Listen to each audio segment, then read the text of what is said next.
अस्सलाम वालेकुम।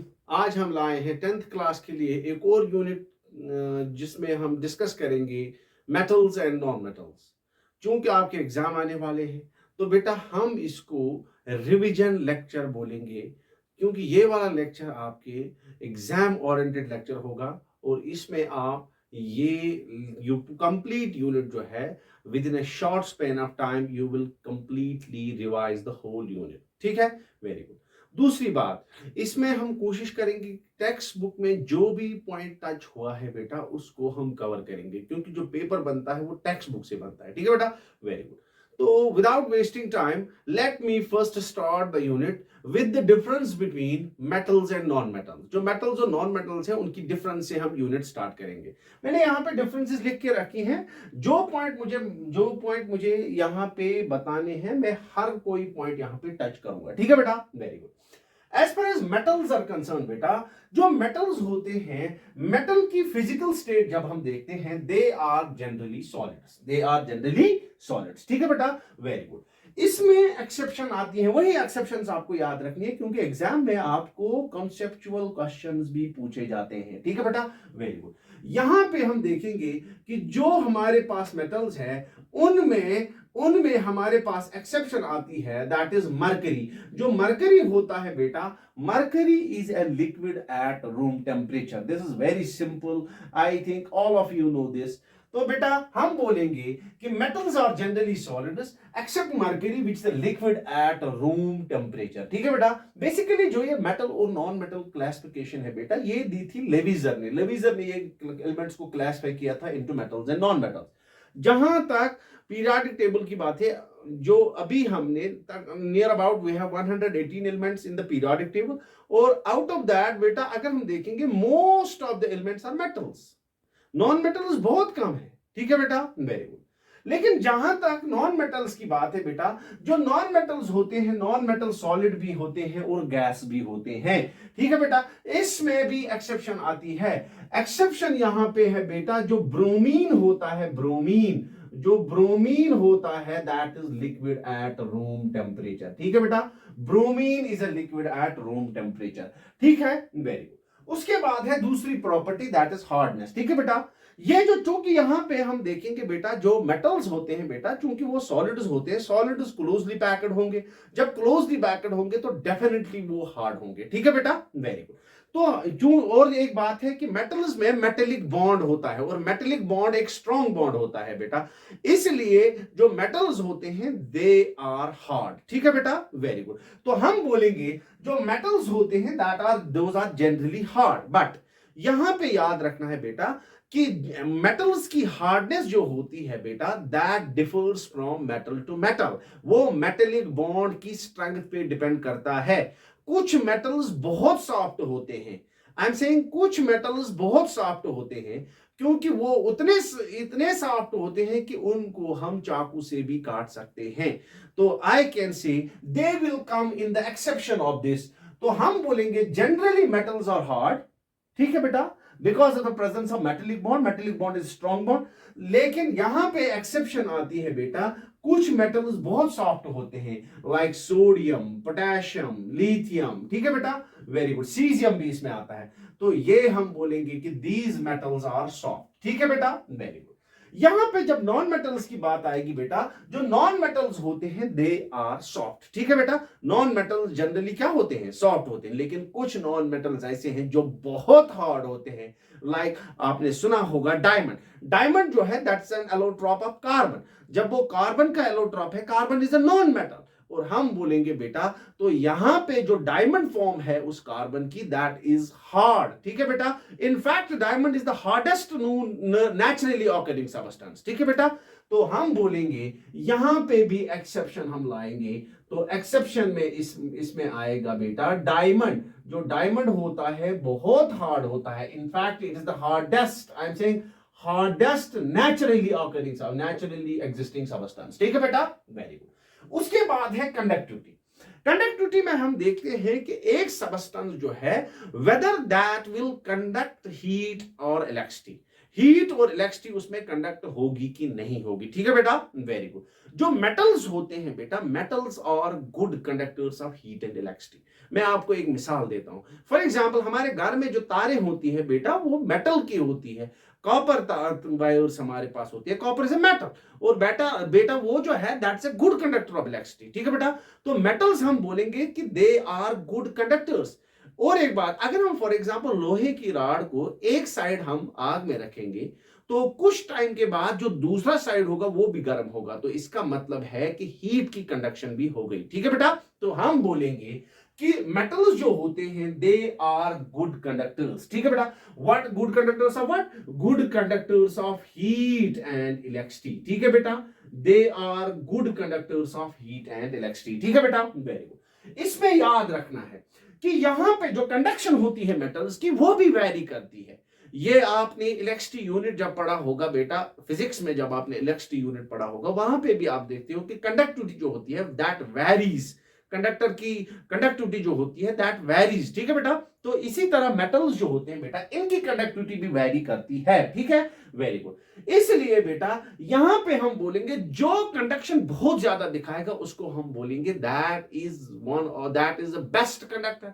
और कुछ कंडक्टर्स पुअर कंडक्टर्स भी होते हैं। ठीक है बेटा, वेरी गुड। तो यहां पे हम मिसाल देंगे बेटा, लाइक वी हैव सिल्वर जो होता है, silver silver is a best conductor of heat and electricity. खासकर इलेक्ट्रिसिटी की बात कर रहा हूं मैं। यहां पे एक और मिसाल आती है, copper. Copper is one of the best conductors. तो हम बोलेंगे ये सिल्वर कॉपर जो है बेटा, दीज आर बेस्ट कंडक्टर्स। ठीक है बेटा, दे आर बेस्ट कंडक्टर्स। ठीक है बेटा, वेरी गुड। इसमें बैड कंडक्टर्स या आई कैन से पुअर कंडक्टर्स भी आते हैं बेटा, पुअर कंडक्टर्स भी आते हैं मेटल्स में, like mercury that's a poor conductor, lead that's a poor conductor. ठीक है बेटा, वेरी गुड।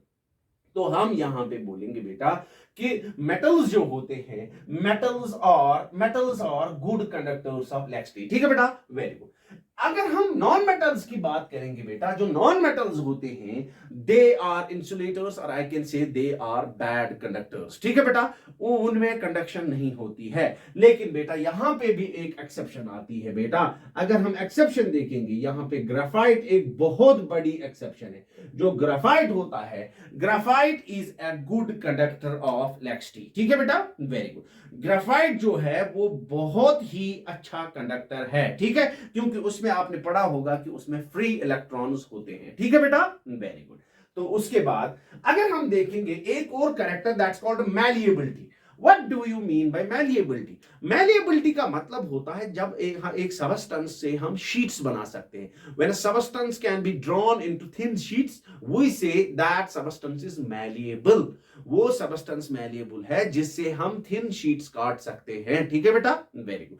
तो आपने देखा होगा बेटा, लोहे के शीट्स होते हैं बेटा, आपने बहुत सारे किस्म के शीट्स होते हैं।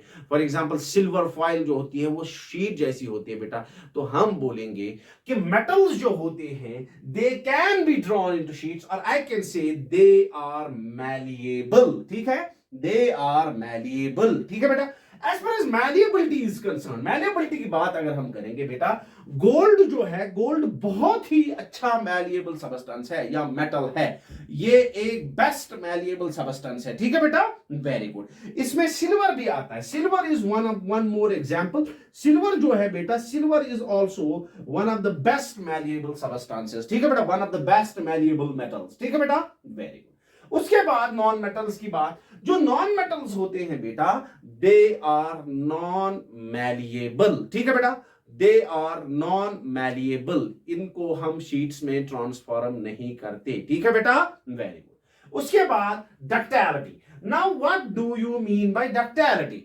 डक्टिलिटी होता है जब एक सबस्टेंस के से हम वायर्स बना सकते हैं। When a substance can be drawn into wires, substance को बोला जाता है इट इज डक्टाइल। ठीक है बेटा, तो I will say a substance is said to be ductile if it can be drawn into wires. हमारे पास मेटल्स की तारें होती है बेटा।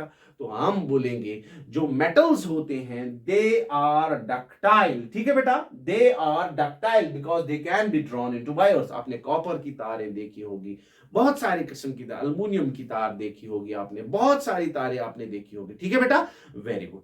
तो जहां तक डक्टाइलिटी की बात है बेटा, डक्टाइलिटी में गोल्ड जो है बेटा ये बहुत ही बेहतरीन होता है डक्टाइलिटी के हिसाब से।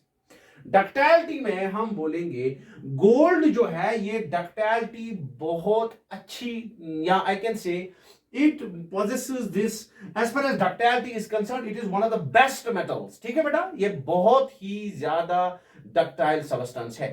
तो बेटा अगर हम देखेंगे बेटा, जो 1 ग्राम अगर हम सोना लेंगे बेटा, 1 ग्राम सोना अगर हम लेंगे, दैट कैन बी ड्रॉन, और आई कैन से उस 1 ग्राम गोल्ड से हम तकरीबन 2 किलोमीटर लंबी तार बना सकते हैं। तो आपको समझ आएगा कि ये कितना ज्यादा डक्टाइल है। एक और बात यहां पे मुझे याद आ गई, जो मैलिएबिलिटी की बात है बेटा, गोल्ड के बारे में आपने सुना होगा, रदरफोर्ड्स अल्फा स्कैटरिंग एक्सपेरिमेंट, वहां पे गोल्ड फाइल इस्तेमाल की थी रदरफोर्ड ने, और वो गोल्ड फाइल जो थी वो बहुत ही ज्यादा थिन थी, ठीक है बेटा। तो इससे प्रूव होता है कि गोल्ड कितना मैलिएबल है।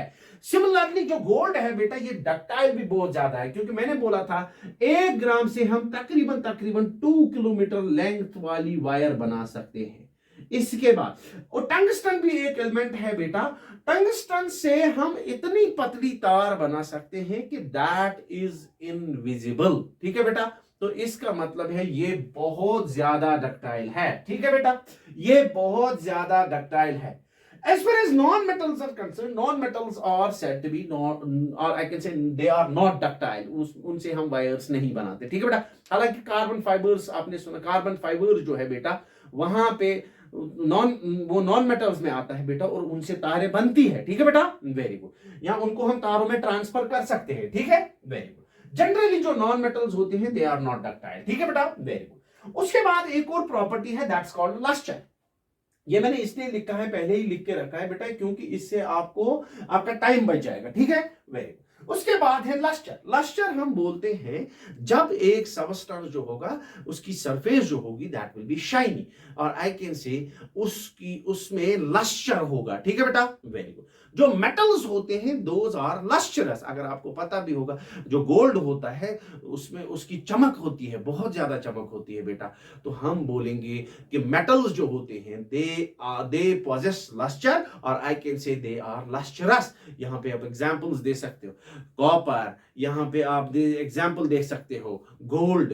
तो बेटा इन सब का ये सब लस्टरस सबस्टेंसेस होते हैं, ठीक है बेटा, very good. And as far as these are concerned, non metals are concerned, non metals जो होते हैं दे आर डल, ठीक है बेटा, वेरी गुड। लेकिन यहां पे भी एक्सेप्शंस है, यहां पे भी एक्सेप्शन है बेटा। एक्सेप्शन में सबसे बड़ी एक्सेप्शन जो है बेटा दैट इज डायमंड। डायमंड जो है, diamond is a lustrous substance. Diamond जो है, डायमंड बहुत ज्यादा लस्टर पोजेस करता है, इसमें बहुत ज्यादा लस्टर होता है। ये आपने कार्बोनेटेड कंपाउंड जो यूनिट है बेटा, कार्बोनेटेड कंपाउंड्स यूनिट में आपने पढ़ा होगा, ठीक है बेटा, वेरी गुड। उसके बाद है सोनोरस।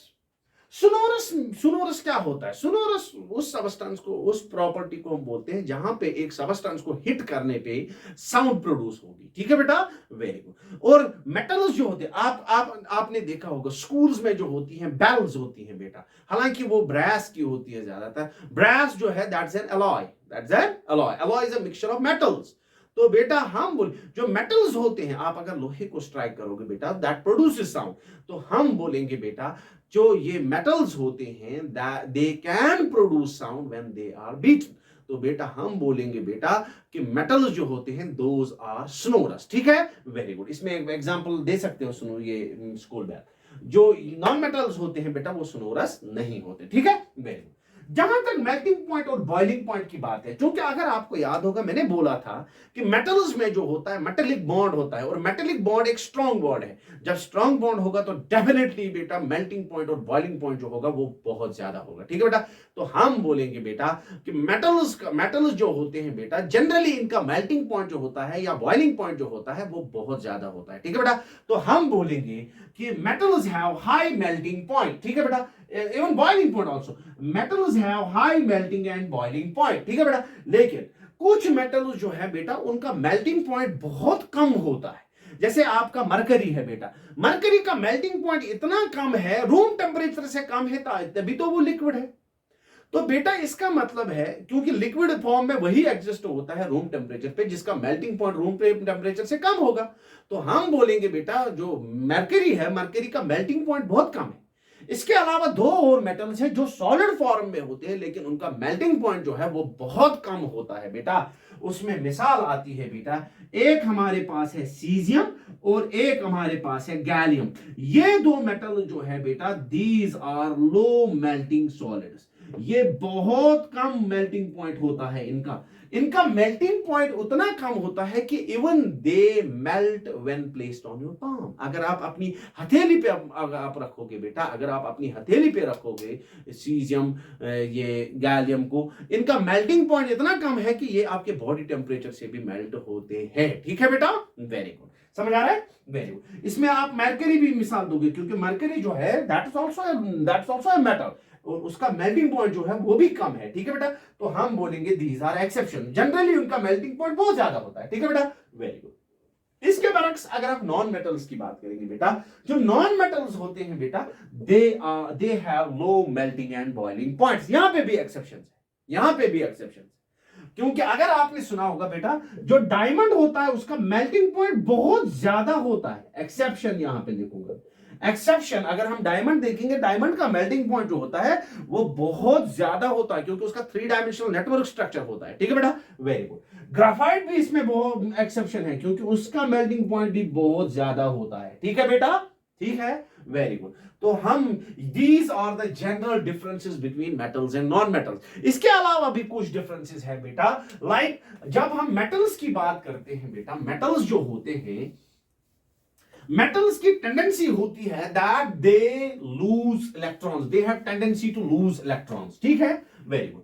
तो हम बोलेंगे मेटल्स की टेंडेंसी है that they have tendency to lose electrons, इनको इलेक्ट्रॉन लूज करने की टेंडेंसी होती है। That's why they are said to be electropositive, they are said to be electropositive. ठीक है बेटा, वेरी गुड।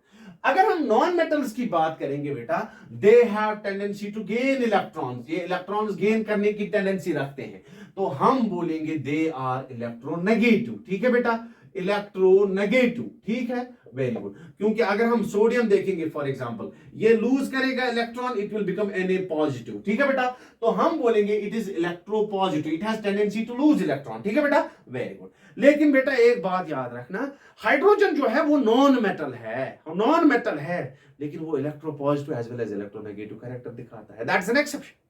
ठीक है, वेरी गुड, तो वो एक्सेप्शन है। ठीक है, वेरी गुड। उसके बाद जो मेटल्स होते हैं बेटा, जो मेटल्स होते हैं, मेटल्स में अगर हम वैलेंस इलेक्ट्रॉन्स की बात करेंगे, उनमें अगर हम देखेंगे कि लास्ट शेल में कितने इलेक्ट्रॉन्स होते हैं बेटा, उनमें जनरली होते हैं 1, 2 और 3 वैलेंस इलेक्ट्रॉन्स। लाइक सोडियम अगर देखेंगे, सोडियम के पास 1 वैलेंस इलेक्ट्रॉन है।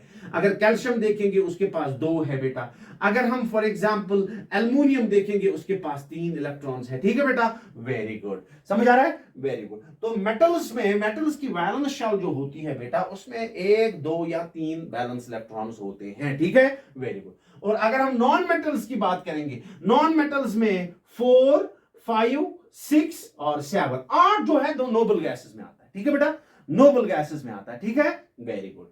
तो noble gases actually non metals में ही आते हैं। ठीक है, वेरी गुड, वो नॉन मेटल्स में आते हैं। एक बार फिर से बोलता हूं, तो बेटा यहां पे हम बोलेंगे कि 4, 5, 6, 7 जो है वो नॉन मेटल्स में वैलेंस इलेक्ट्रॉन्स होते हैं। ठीक है, वेरी गुड। उसके बाद बहुत बहुत बहुत ज्यादा इंपॉर्टेंट, ये अलग से भी पढ़ना है, बहुत बहुत ज्यादा important, that is nature of oxides. Nature of oxides, जो मेटल्स होते हैं बेटा जब ये ऑक्साइड्स बनाते हैं, ऑक्साइड्स क्या होते हैं? ऑक्साइड्स होते हैं वो कंपाउंड जो ऑक्सीजन के साथ बनाता है कोई।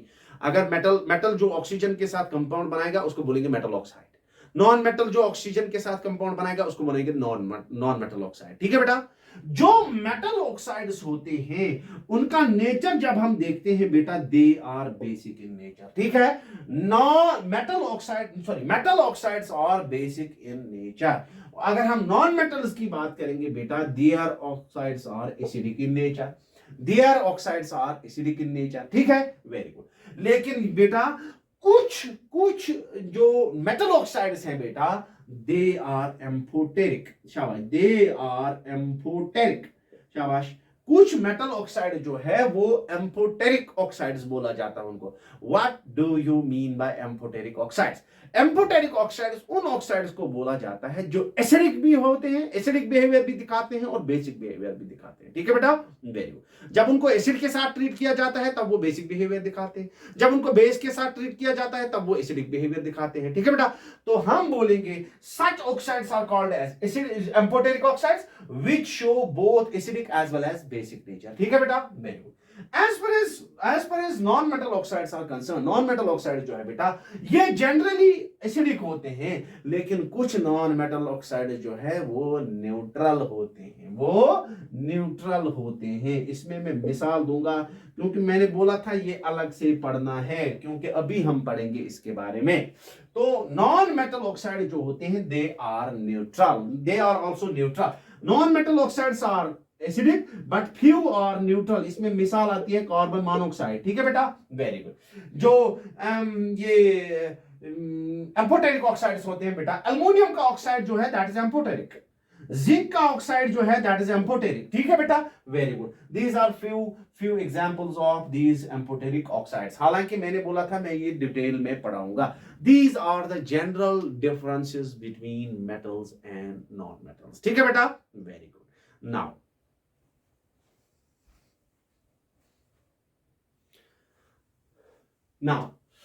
यहां पे स्टार्ट होता है जो मेन टॉपिक्स आपके हैं बेटा, मेटल्स और नॉन मेटल्स यूनिट के, वो यहां से स्टार्ट होते हैं। ठीक है बेटा। अब जो पहला वाला है बेटा उसमें सिर्फ एक्सेप्शंस पे आपको ध्यान देना है, क्योंकि बाकी सब आपको पता होता है। ठीक है, वेरी।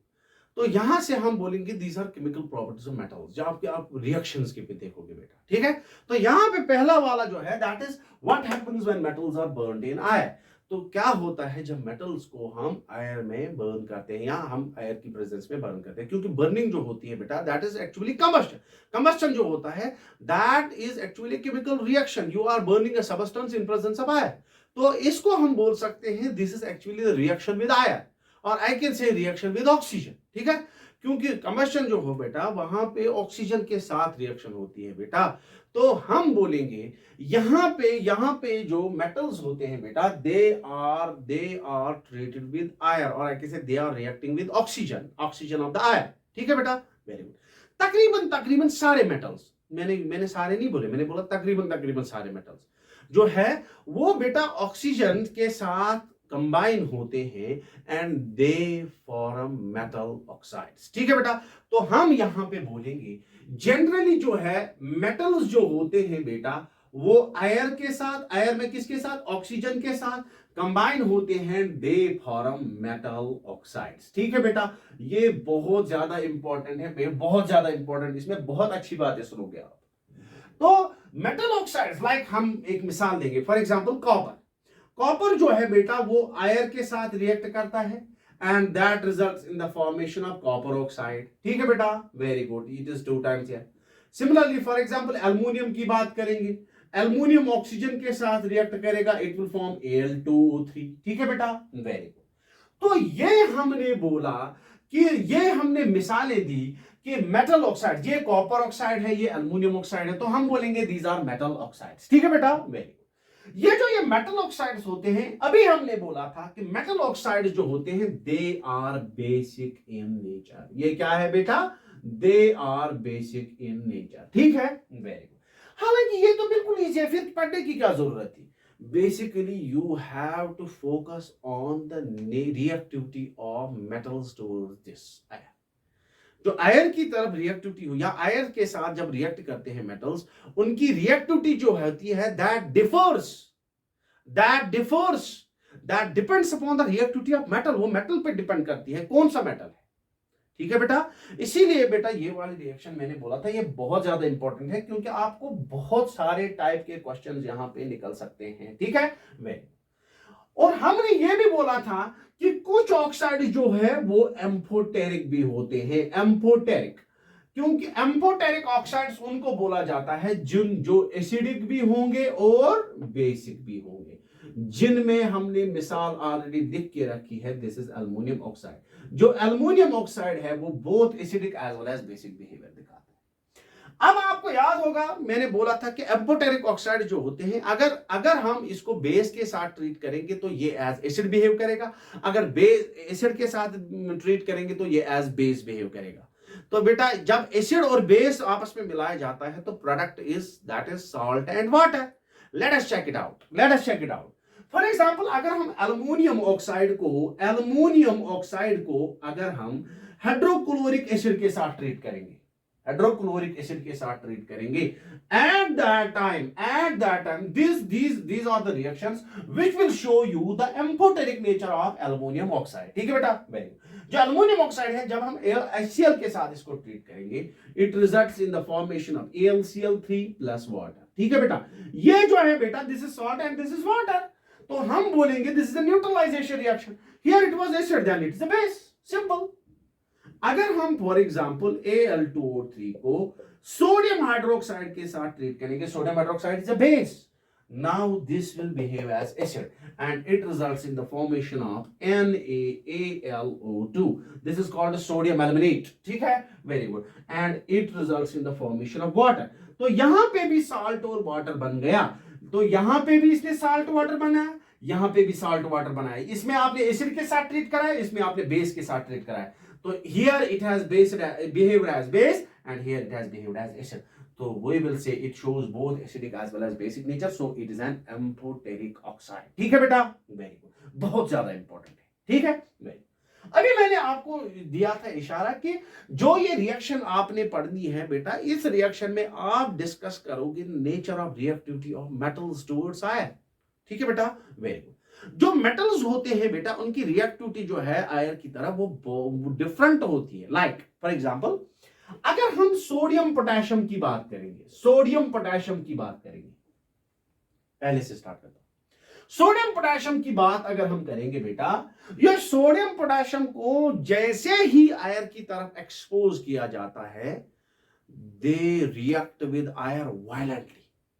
ये बेटा बहुत वायलेंट रिएक्शन दिखाते हैं उनके साथ, और वो रिएक्शन जो है बेटा एक्सोथर्मिक रिएक्शन होती है, वायलेंट रिएक्शन ये करते हैं बेटा। इवन बेटा ये जब अगर हम इनको आयर की तरफ एक्सपोज रखेंगे, ये इतने ज्यादा रिएक्टिव मेटल्स हैं कि इनसे आग भी लग सकती है। ठीक है बेटा, इनसे आग भी लग सकती है। That is why they are not kept exposed to air due to their high reactivity. ठीक है बेटा, इसीलिए बेटा सोडियम और पोटेशियम जो है बेटा, these are stored in kerosene because kerosene is an inert solvent। ठीक है बेटा, वेरी गुड। उसमें जब हम इसको प्लेस करेंगे, that will not let it to react with air। ठीक है बेटा, वो आयर के साथ इसको रिएक्शन करने नहीं देगा, तो इससे बेटा जो डैमेजेस या आई कैन से जो नेगेटिव कॉन्सिक्वेंसेस हो सकते थे बेटा, उनसे हम बच जाएंगे। ठीक है बेटा, वेरी गुड। तो हम बोलेंगे कि सोडियम पोटेशियम जो है इनकी रिएक्टिविटी आयर की तरफ जो है वो बहुत ज्यादा है। सोडियम ऑक्साइड बनाएगा, मैं नहीं बोल रहा हूं ये नहीं बनाएगा, पोटेशियम ऑक्साइड बनाएगा, लेकिन रिएक्शन जो होती है बेटा वो बहुत वायलेंट होती है। ठीक है बेटा, इसीलिए बेटा इसको क्या बोला था मैंने, they are immersed in kerosene, और I can say they are stored in kerosene oil. ठीक है बेटा, वेरी गुड। कैरोसिन क्या है, दैट्स एन इनर्ट सॉल्वेंट। आपका क्वेश्चन भी है यूनिट में कि why sodium is kept immersed in kerosene. ठीक है बेटा, वेरी गुड, उसका जवाब यही है। ठीक है, वेरी गुड। उसके बाद अगर हम देखेंगे मैग्नीशियम, एल्युमिनियम, बहुत इंपॉर्टेंट है, इस पे बहुत इंपॉर्टेंट पॉइंट आएगा। जो मैग्नीशियम एल्युमिनियम है बेटा, ये भी रिएक्टिव मेटल्स है, ये भी हाईली रिएक्टिव मेटल्स में आते हैं, लेकिन इनके बारे में एक बात, बहुत इंपॉर्टेंट बात, कि जब हम इनको आयर की तरफ एक्सपोज करते हैं बेटा, they form a thin layer of oxide over it. इन पे थिन लेयर बन जाता है ऑक्साइड, क्योंकि हाईली रिएक्टिव है, ऑक्सीजन के साथ रेडिली रिएक्ट करेंगे बेटा, रेडिली, बट इतनी वायलेंट रिएक्शन नहीं है जितनी यहां पे है। ठीक है बेटा, वेरी गुड। फॉर एग्जांपल ये आपका मैग्नीशियम है, तो बेटा जब आप इसको आयर की तरफ एक्सपोज करोगे, it will form a thin layer of oxide over it. ये अपने ऊपर एक थिन लेयर बनाएगा ऑक्साइड की। ठीक है बेटा, अल्युमिनियम भी जब ये थिन लेयर ऑक्साइड की बनाएगा, यहां पे बहुत इंपॉर्टेंट पॉइंट आएगा, जब ये थिन लेयर अपने ऊपर ऑक्साइड की बनाएगा, तो आपके पास अब एक्सपोज्ड लेयर जो है बेटा, एक्सपोज्ड लेयर जो है वो एल्युमिनियम की नहीं है, बल्कि एल्युमिनियम ऑक्साइड की है। सिमिलरली मैग्नीशियम की नहीं है, मैग्नीशियम ऑक्साइड की है। ठीक है बेटा, तो आप जब यहां पे ऑक्सीजन के साथ ट्रीट करते, आयर के साथ ट्रीट कर रहे थे, that was changing into metal oxide, इसको हम बोलेंगे ऑक्सीडेशन। तो हम बोल रहे हैं कि उसकी ऑक्सीडेशन हुई है, इसने एक थिन लेयर बनाई है ऑक्साइड की अपने ऊपर। ठीक है बेटा, अब उससे क्या होता है, इससे एक फायदा भी इसको आता है कि this thin layer of oxide, metal oxide, this prevents further oxidation, इससे फर्दर ऑक्सीडेशन नहीं होती है। ठीक है बेटा, फर्दर ऑक्सीडेशन को ये प्रिवेंट करता है, फर्दर ऑक्सीडेशन होने नहीं देता। क्यों? क्योंकि एक्सपोज्ड लेयर जो है अब वो किसकी है, ऑक्साइड की। ठीक है बेटा, तो आप क्या लिखोगे कि मैग्नीशियम एल्युमिनियम जो है वो हाईली रिएक्टिव एलिमेंट्स में आते हैं। तो बेटा जब इनको हम आयर की तरफ एक्सपोज करते हैं, दे form a thin layer of oxide which protects, वो थिन लेयर जो ऑक्साइड की है वही इसको प्रोटेक्ट करती है फॉर फर्दर ऑक्सीडेशन। ठीक है बेटा, या आई can say which prevents further oxidation. ठीक है बेटा, फर्दर ऑक्सीडेशन होने से ये बचाती है। ठीक है बेटा, वेरी गुड। लेकिन यहां पे मैंने बोला था कि बहुत इंपॉर्टेंट बात आएगी। ठीक है बेटा, वेरी गुड। तो हम बोलेंगे now they are becoming resistant towards oxidation. ये ऑक्सीडेशन की तरफ थोड़ा रेजिस्टेंट बन रहे हैं ऑक्सीडेशन की तरफ। तो बेटा ये ऑक्सीडेशन होने नहीं दे रहे हैं आप, तो क्या अब हम बोलेंगे बेटा इस ऑक्सीडेशन की तरफ रेजिस्टेंस जो है बेटा ये हम बढ़ा सकते हैं, दिस कैन बी इंक्रीज। तो ये यहां पे हम एक इनमें फायदा उठा सकते हैं बेटा। ये जो ये ऑक्साइड लेयर है बेटा, ये थिन लेयर थी, अगर हम इसकी थिकनेस बढ़ाएंगे, इस ऑक्साइड लेयर की थिकनेस बढ़ाएंगे, तो उससे जो ये मेटल है बेटा, it will become more resistant towards oxidation, it is resistance towards oxidation will increase. ठीक है बेटा, and for that we have a process, उसके लिए एक प्रोसेस होती है जिसको हम बोलते हैं एनोडाइजिंग। यही मैंने बोला था इंपॉर्टेंट पॉइंट है। ठीक है बेटा, तो हम बोल सकते हैं कि these metals can be made more resistant, through anodizing से हम इसको ज्यादा रेजिस्टेंट बना सकते हैं। ऐसा फिनोमेनन है बेटा जिससे हम जो ये ऑक्साइड लेयर है इसको हम थिक बनाएंगे। ठीक है बेटा, इसको एनोडाइजिंग इसलिए बोलते हैं क्योंकि इसमें इलेक्ट्रोलिसिस किया जाता है, और इलेक्ट्रोलिसिस में जो एनोड होता है, जिसकी एनोडाइजिंग करनी है बेटा, जिसकी आपको एनोडाइजिंग करनी है, उसको आप एनोड लोगे उस इलेक्ट्रोलिटिक सेल में। ठीक है बेटा, वेरी गुड। तो फॉर एग्जांपल एल्युमिनियम यहां पे है बेटा, एल्युमिनियम की ही हम एनोडाइजिंग करते हैं यूजुअली।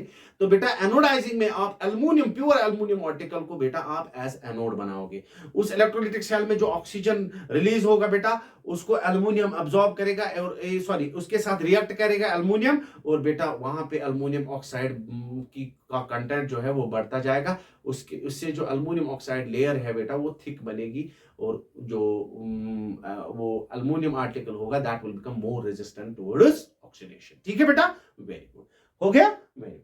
उसके बाद है फॉर एग्जांपल अगर हम देखेंगे कॉपर की बात, जो कॉपर होता है बेटा, इट रिएक्ट्स विद ऑक्सीजन, ये ऑक्सीजन के साथ रिएक्ट करता है, and this forms this is actually black in colour. ठीक है बेटा, वेरी गुड, शाबाश। आयरन की बात अगर हम करेंगे बेटा, आयरन के साथ रिएक्ट नहीं करता है ऐसे। ठीक है, या आई कैन से आयरन, जब अगर हम आयरन को बर्न करेंगे दैट डजंट बर्न, बट जो आयरन फिलिंग्स होते हैं बेटा, दे रेडिली बर्न, वो बहुत बहुत विगरसली बर्न करते हैं जब हम उनको फ्लेम पे रखते हैं। ठीक है बेटा, तो हम बोलेंगे आयरन जो होता है that doesn't burn in air, और I can say that doesn't react with air like this. ठीक है बेटा, क्योंकि यहां पे बर्निंग दिखा रही है। आयरन ऑक्साइड आप आयरन की रस्टिंग होती है, रस्टिंग होती है। ठीक है बेटा, रस्टिंग का कंडीशन अलग है। तो बेटा यहां पे कंबस्शन पढ़ रहे हैं, तो हमने बोला जो आयरन फिलिंग्स हैं बेटा दे रिएक्ट विगरसली। ठीक है, और I can say the burn violently और vigorously when placed over flame. ठीक है, ठीक है। जो लो रिएक्टिव मेटल्स होते हैं, रिएक्टिविटी सीरीज अभी हम पढ़ेंगे। रिएक्टिविटी सीरीज मैंने पिछले क्लास में भी शायद बताई थी आपको। रिएक्टिविटी सीरीज में अगर हम देखेंगे तो वहां पे हमारे पास आता है please stop calling me A zebra, instead look how copper saves gold. ये आपकी रिएक्टिविटी सीरीज है। ठीक है, वेरी गुड। ये वाले मेटल्स जो है बेटा, ये वाले जो है ये नॉन मेटल है, इसको छोड़ो। ये वाले मेटल्स खासकर सिल्वर और कॉपर की, सिल्वर और गोल्ड की बात जो है बेटा, सिल्वर और गोल्ड जो होते हैं they don't react with air. Noble metals हैं, नोबल मेटल्स हैं। ठीक है बेटा, this is all about the reaction, this reaction that means reaction with iron। ठीक है बेटा, इसके बाद हम नेक्स्ट रिएक्शन डिस्कस करेंगे, that is how do metals react with water। ठीक है,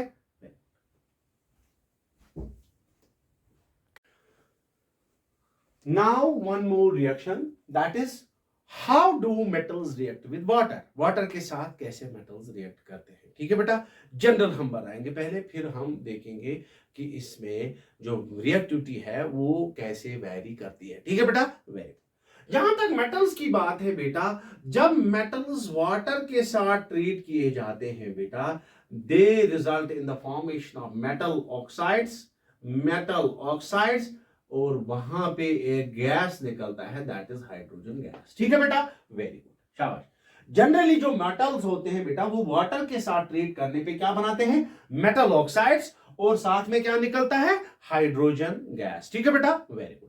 लेकिन अगर आप अपनी बुक्स देखोगे बेटा, कहीं कहीं बेटा यहां पे लिखा है मेटल हाइड्रोक्साइड्स, लेकिन मैंने मेटल ऑक्साइड लिखा, क्यों, वजह है इसकी। ठीक है बेटा, वेरी बेसिकली कुछ metal oxides, very important, very very important, कुछ मेटल ऑक्साइड जो होते हैं दोज आर वाटर सॉल्युबल। शाबाश, कुछ मेटल ऑक्साइड्स क्या है, दे आर वाटर सॉल्युबल, और जब वो वाटर सॉल्युबल है बेटा, they react with water to form metal hydroxides. ठीक है, they react with water to form metal hydroxides. ठीक है, very good.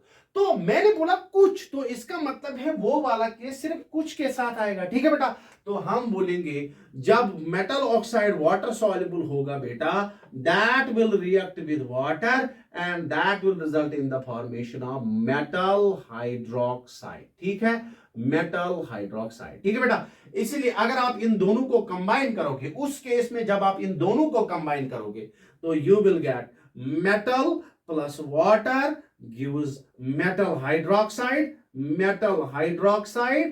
Plus hydrogen gas. ठीक है बेटा, हाइड्रोजन गैस। तो आप ऐसे भी बोल सकते हो, लेकिन यहां पे एक्सेप्शंस भी आएंगी फिर। ठीक है, इसलिए बेहतर बोलना है कि when metals are treated with water they form metal oxides, and certain metal oxides are water soluble. If they are water soluble they form metal hydroxides। और जो ये metal hydroxides होते हैं बेटा, जो ये water soluble oxides होते हैं, क्योंकि they are basic, तो बेटा यहां पे हम बोलेंगे they form water soluble bases, और उनको हम एल्कलीज बोलते हैं। ठीक है बेटा, वाटर सॉल्युबल बेसिस को क्या बोलते हैं, एल्कलीज। ठीक है, वेरी गुड। तो हम बोलेंगे कि कुछ मेटल ऑक्साइड जो है they are water soluble and they form alkalis. ठीक है बेटा, वेरी गुड।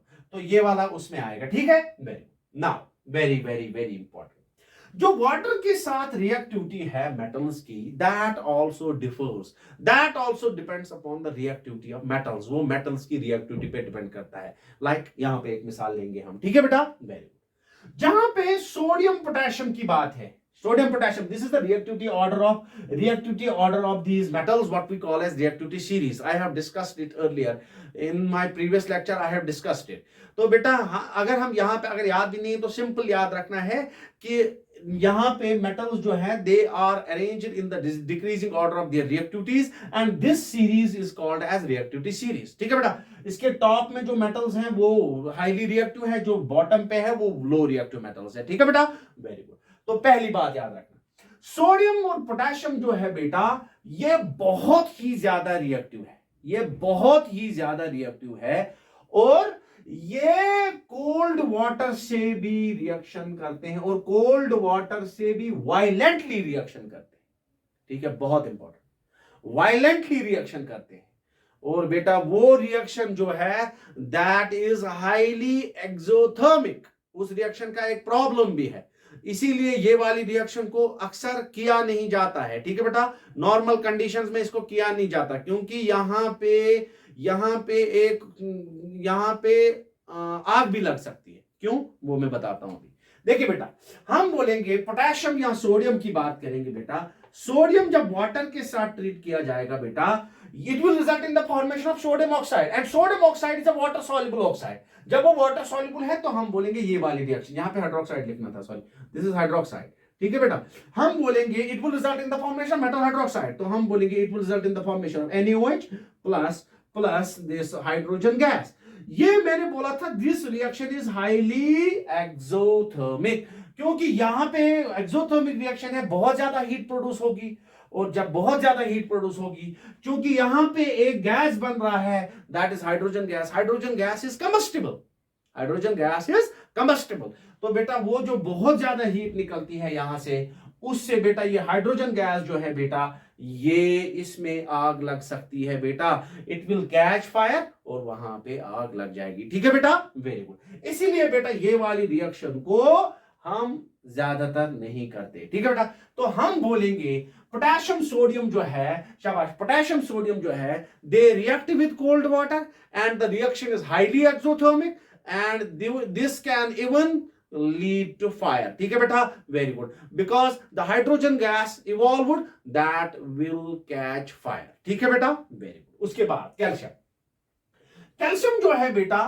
कैल्शियम भी एक हाईली रिएक्टिव मेटल है, शाबाश, कैल्शियम भी एक हाईली रिएक्टिव मेटल है। तो बेटा कैल्शियम जो है ये भी कोल्ड वाटर के साथ रिएक्शन करता है, ये भी कोल्ड वाटर के साथ रिएक्शन करता है, लेकिन इसकी रिएक्शन ज्यादा वायलेंट नहीं होती। ठीक है बेटा, तो ये क्या बनाएगा, इट विल रिजल्ट, कैल्शियम जो है वो वाटर के साथ रिएक्ट करेगा, calcium oxide water soluble base, तो ये बनाएगा calcium hydroxide plus hydrogen gas. ठीक है बेटा, very good, metal plus water that gives metal hydroxide plus hydrogen gas. ठीक है बेटा, वेरी गुड। तो हमने इसको भी बोला ये किसके साथ मिलेगा, कोल्ड वाटर के साथ, लेकिन रिएक्शन जो है दैट इज नॉट वायलेंट। ठीक है बेटा, यहां पे क्या बोलेंगे, कोल्ड वाटर के साथ, लेकिन रिएक्शन क्या है, दैट इज वायलेंट। ठीक है बेटा, हाइड्रोजन क्या है, कैच करेगा फायर। ठीक है बेटा, very good, very very good. तो इसका मतलब है पानी जो है वो सोडियम से जल जाएगा। ठीक है बेटा, वेरी गुड, वो हाइड्रोजन जलता है। ठीक है, वेरी। उसके बाद बहुत बहुत बहुत ज्यादा इंपॉर्टेंट जो मैग्नीशियम है, मैग्नीशियम जो है बेटा, मैग्नीशियम जो है वो कोल्ड वाटर के साथ रिएक्ट नहीं करता, शाबाश, कोल्ड वाटर के साथ रिएक्ट नहीं करता, बल्कि वो हॉट वाटर के साथ रिएक्ट करता है, शाबाश, that reacts with hot water. ठीक है बेटा, वेरी गुड, शाबाश। मैग्नीशियम किसके साथ रिएक्ट करता है, हॉट वाटर के साथ, सिमिलरली ये भी हाइड्रोक्साइड बनाएगा। ठीक है, वेरी गुड। लेकिन उसके बाद याद रखना है जो एल्यूमिनियम, जिंक और आयरन है, शाबाश, एल्यूमिनियम, जिंक और आयरन, शाबाश, बहुत इंपॉर्टेंट, एल्यूमिनियम, जिंक और आयरन बेटा दे don't react either with cold और हॉट वाटर, ये ना कोल्ड वाटर के साथ रिएक्ट करते हैं ना हॉट वाटर के साथ रिएक्ट करते हैं, but they react with steam, ये किसके साथ रिएक्ट करते हैं, स्टीम। ठीक है, हाईली एनर्जेटिक फॉर्म। ठीक है बेटा, वेरी गुड। और दूसरी बात सबसे इंपॉर्टेंट बात, ये ऑक्साइड्स बनाते हैं, इसीलिए मैंने यहां पे पहले लिखा था ऑक्साइड। ठीक है, तो यहां पे हम लिखेंगे aluminium plus water gives Al2O3। ये देखिए aluminium oxide plus hydrogen gas. ठीक है बेटा, यहां पे एल्यूमिनियम हाइड्रोक्साइड नहीं लिखना है। ठीक है, सिमिलरली अगर हम आयरन की बात करेंगे, it reacts with water, it results in the formation of Fe3O4 plus hydrogen gas. ठीक है बेटा, तो ये क्या बने थे यहां पे ऑक्साइड। तो आप हर जगह पे हाइड्रोक्साइड नहीं लिखना, इसीलिए मैंने बोला था हर जगह पे हाइड्रोक्साइड नहीं लिखना। ठीक है, वेरी गुड। तो याद रखना, सोडियम पोटेशियम किसके साथ, कोल्ड वाटर के साथ, कैल्शियम कोल्ड वाटर के साथ लेकिन वायलेट नहीं, मैग्नीशियम हॉट वाटर के साथ, एल्युमिनियम जिंक आयरन स्टीम के साथ, ना कोल्ड वाटर ना हॉट वाटर बल्कि किसके साथ, स्टीम के साथ। और बाकी जो है lead copper silver and gold, they do not react with water at any condition. ये वाटर के साथ रिएक्ट नहीं करते। ठीक है बेटा, वाटर के साथ किसी भी कंडीशन में रिएक्ट नहीं करते। ठीक है बेटा, डोंट रिएक्ट विद वाटर। इसीलिए बेटा आपको एक जगह पे पूछा गया है आपको क्वेश्चन कि जो हम घर में जो बेटा जो हम पानी गर्म करने के लिए जो वेसल्स हम इस्तेमाल करते हैं बेटा, कॉपर वेसल्स हम इस्तेमाल करते हैं, आपके वॉशरूम्स में भी होता है, पिछले मतलब पुराने जमाने में ज्यादा होता था, तो बेटा वहां पे हम कॉपर वेसल्स इस्तेमाल करते थे।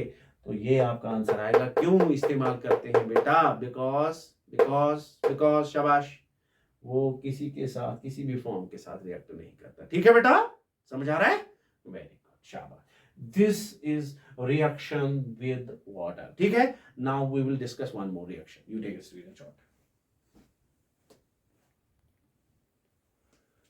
Now one more reaction. What happens when metals are treated with dilute acids? जब मेटल्स को एसिड्स के साथ, डाइल्यूट एसिड्स के साथ ट्रीट किया जाता है या रिएक्शन कराई जाती है डाइल्यूट एसिड्स के साथ, तो वहां पे क्या होता है। ठीक है बेटा, हम जनरल बोलेंगे। जब मेटल्स जो होते हैं बेटा, when they are treated with dilute acids, शाबाश, when they are treated with dilute acids. ठीक है बेटा, very good. Like for example हम डाइल्यूट सल्फ्यूरिक एसिड लेंगे, डाइल्यूट हाइड्रोक्लोरिक एसिड लेंगे, तो वहां पे याद रखना है बेटा कि मेटल्स को डाइल्यूट एसिड्स के साथ ट्रीट करने पे हमेशा साल्ट बनता है और हाइड्रोजन गैस निकलता है। ठीक है बेटा, वेरी गुड। तो हम बोलेंगे जनरल रिएक्शन, हम बोलेंगे when metals are treated with dilute acids, salt and hydrogen gas is formed. ठीक है बेटा, साल्ट बनता है और along with the liberation of hydrogen gas. ठीक है बेटा, फॉर एग्जांपल हम यहां पे एक मिसाल देंगे। ठीक है, वेरी गुड। फॉर एग्जांपल मैं यहां पे मिसाल देता हूं, copper plus H2S HCl, for example dilute, नहीं H2SO4, ठीक है, इजी हो जाएगा, H2SO4 dilute, that will result in the formation of copper sulphate plus hydrogen gas. ठीक है बेटा, ये सॉल्ट है। ठीक है, फॉर एग्जांपल मैं एक और मिसाल लेता हूं, Mg प्लस HCl डाइल्यूट, ठीक है, तो it will result in the formation of MgCl2 plus hydrogen gas. ठीक है बेटा, वेरी गुड। तो हमने बोला कि जब भी मेटल्स को डाइल्यूट एसिड्स के साथ ट्रीट किया जाएगा, they will liberate hydrogen gas along with the formation of salt. ठीक है बेटा, वेरी गुड। रिएक्टिविटी तो डिपेंड करेगी, रिएक्टिविटी तो डिटरमाइन होगी। ठीक है बेटा, वेरी गुड।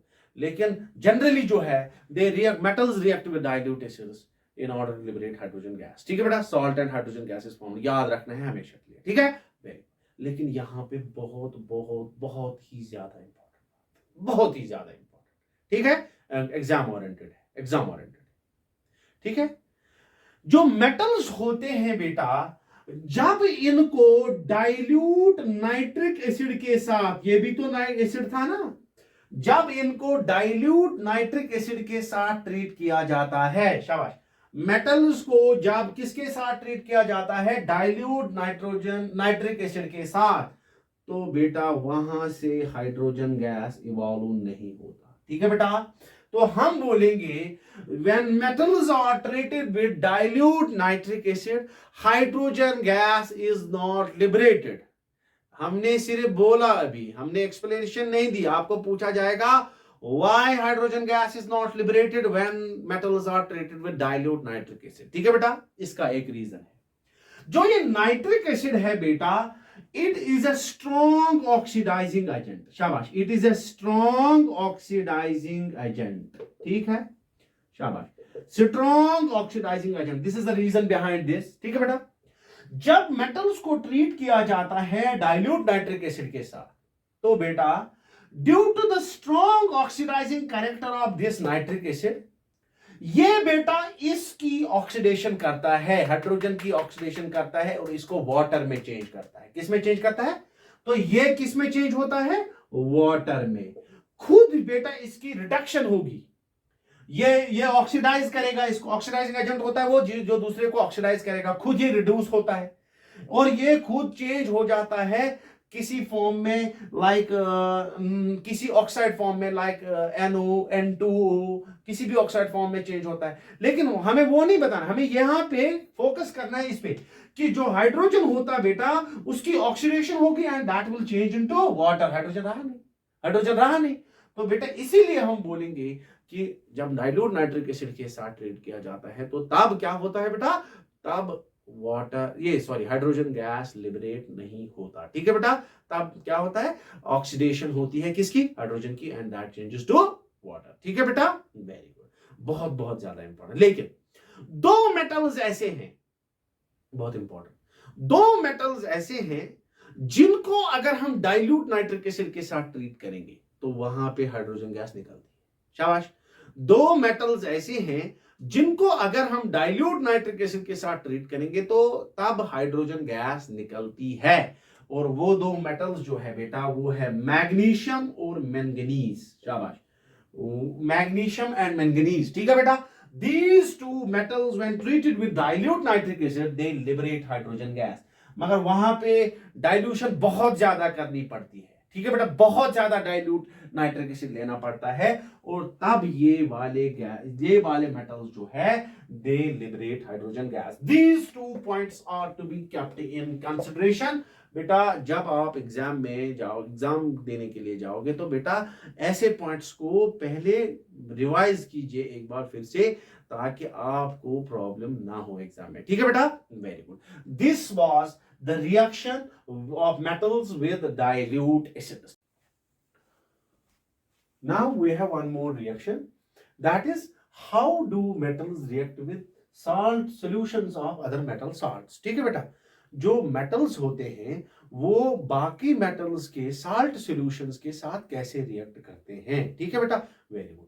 बेसिकली यहां पे एक बार फिर से हम रिएक्टिविटी सीरीज की तरफ नजर डालेंगे, ठीक है बेटा।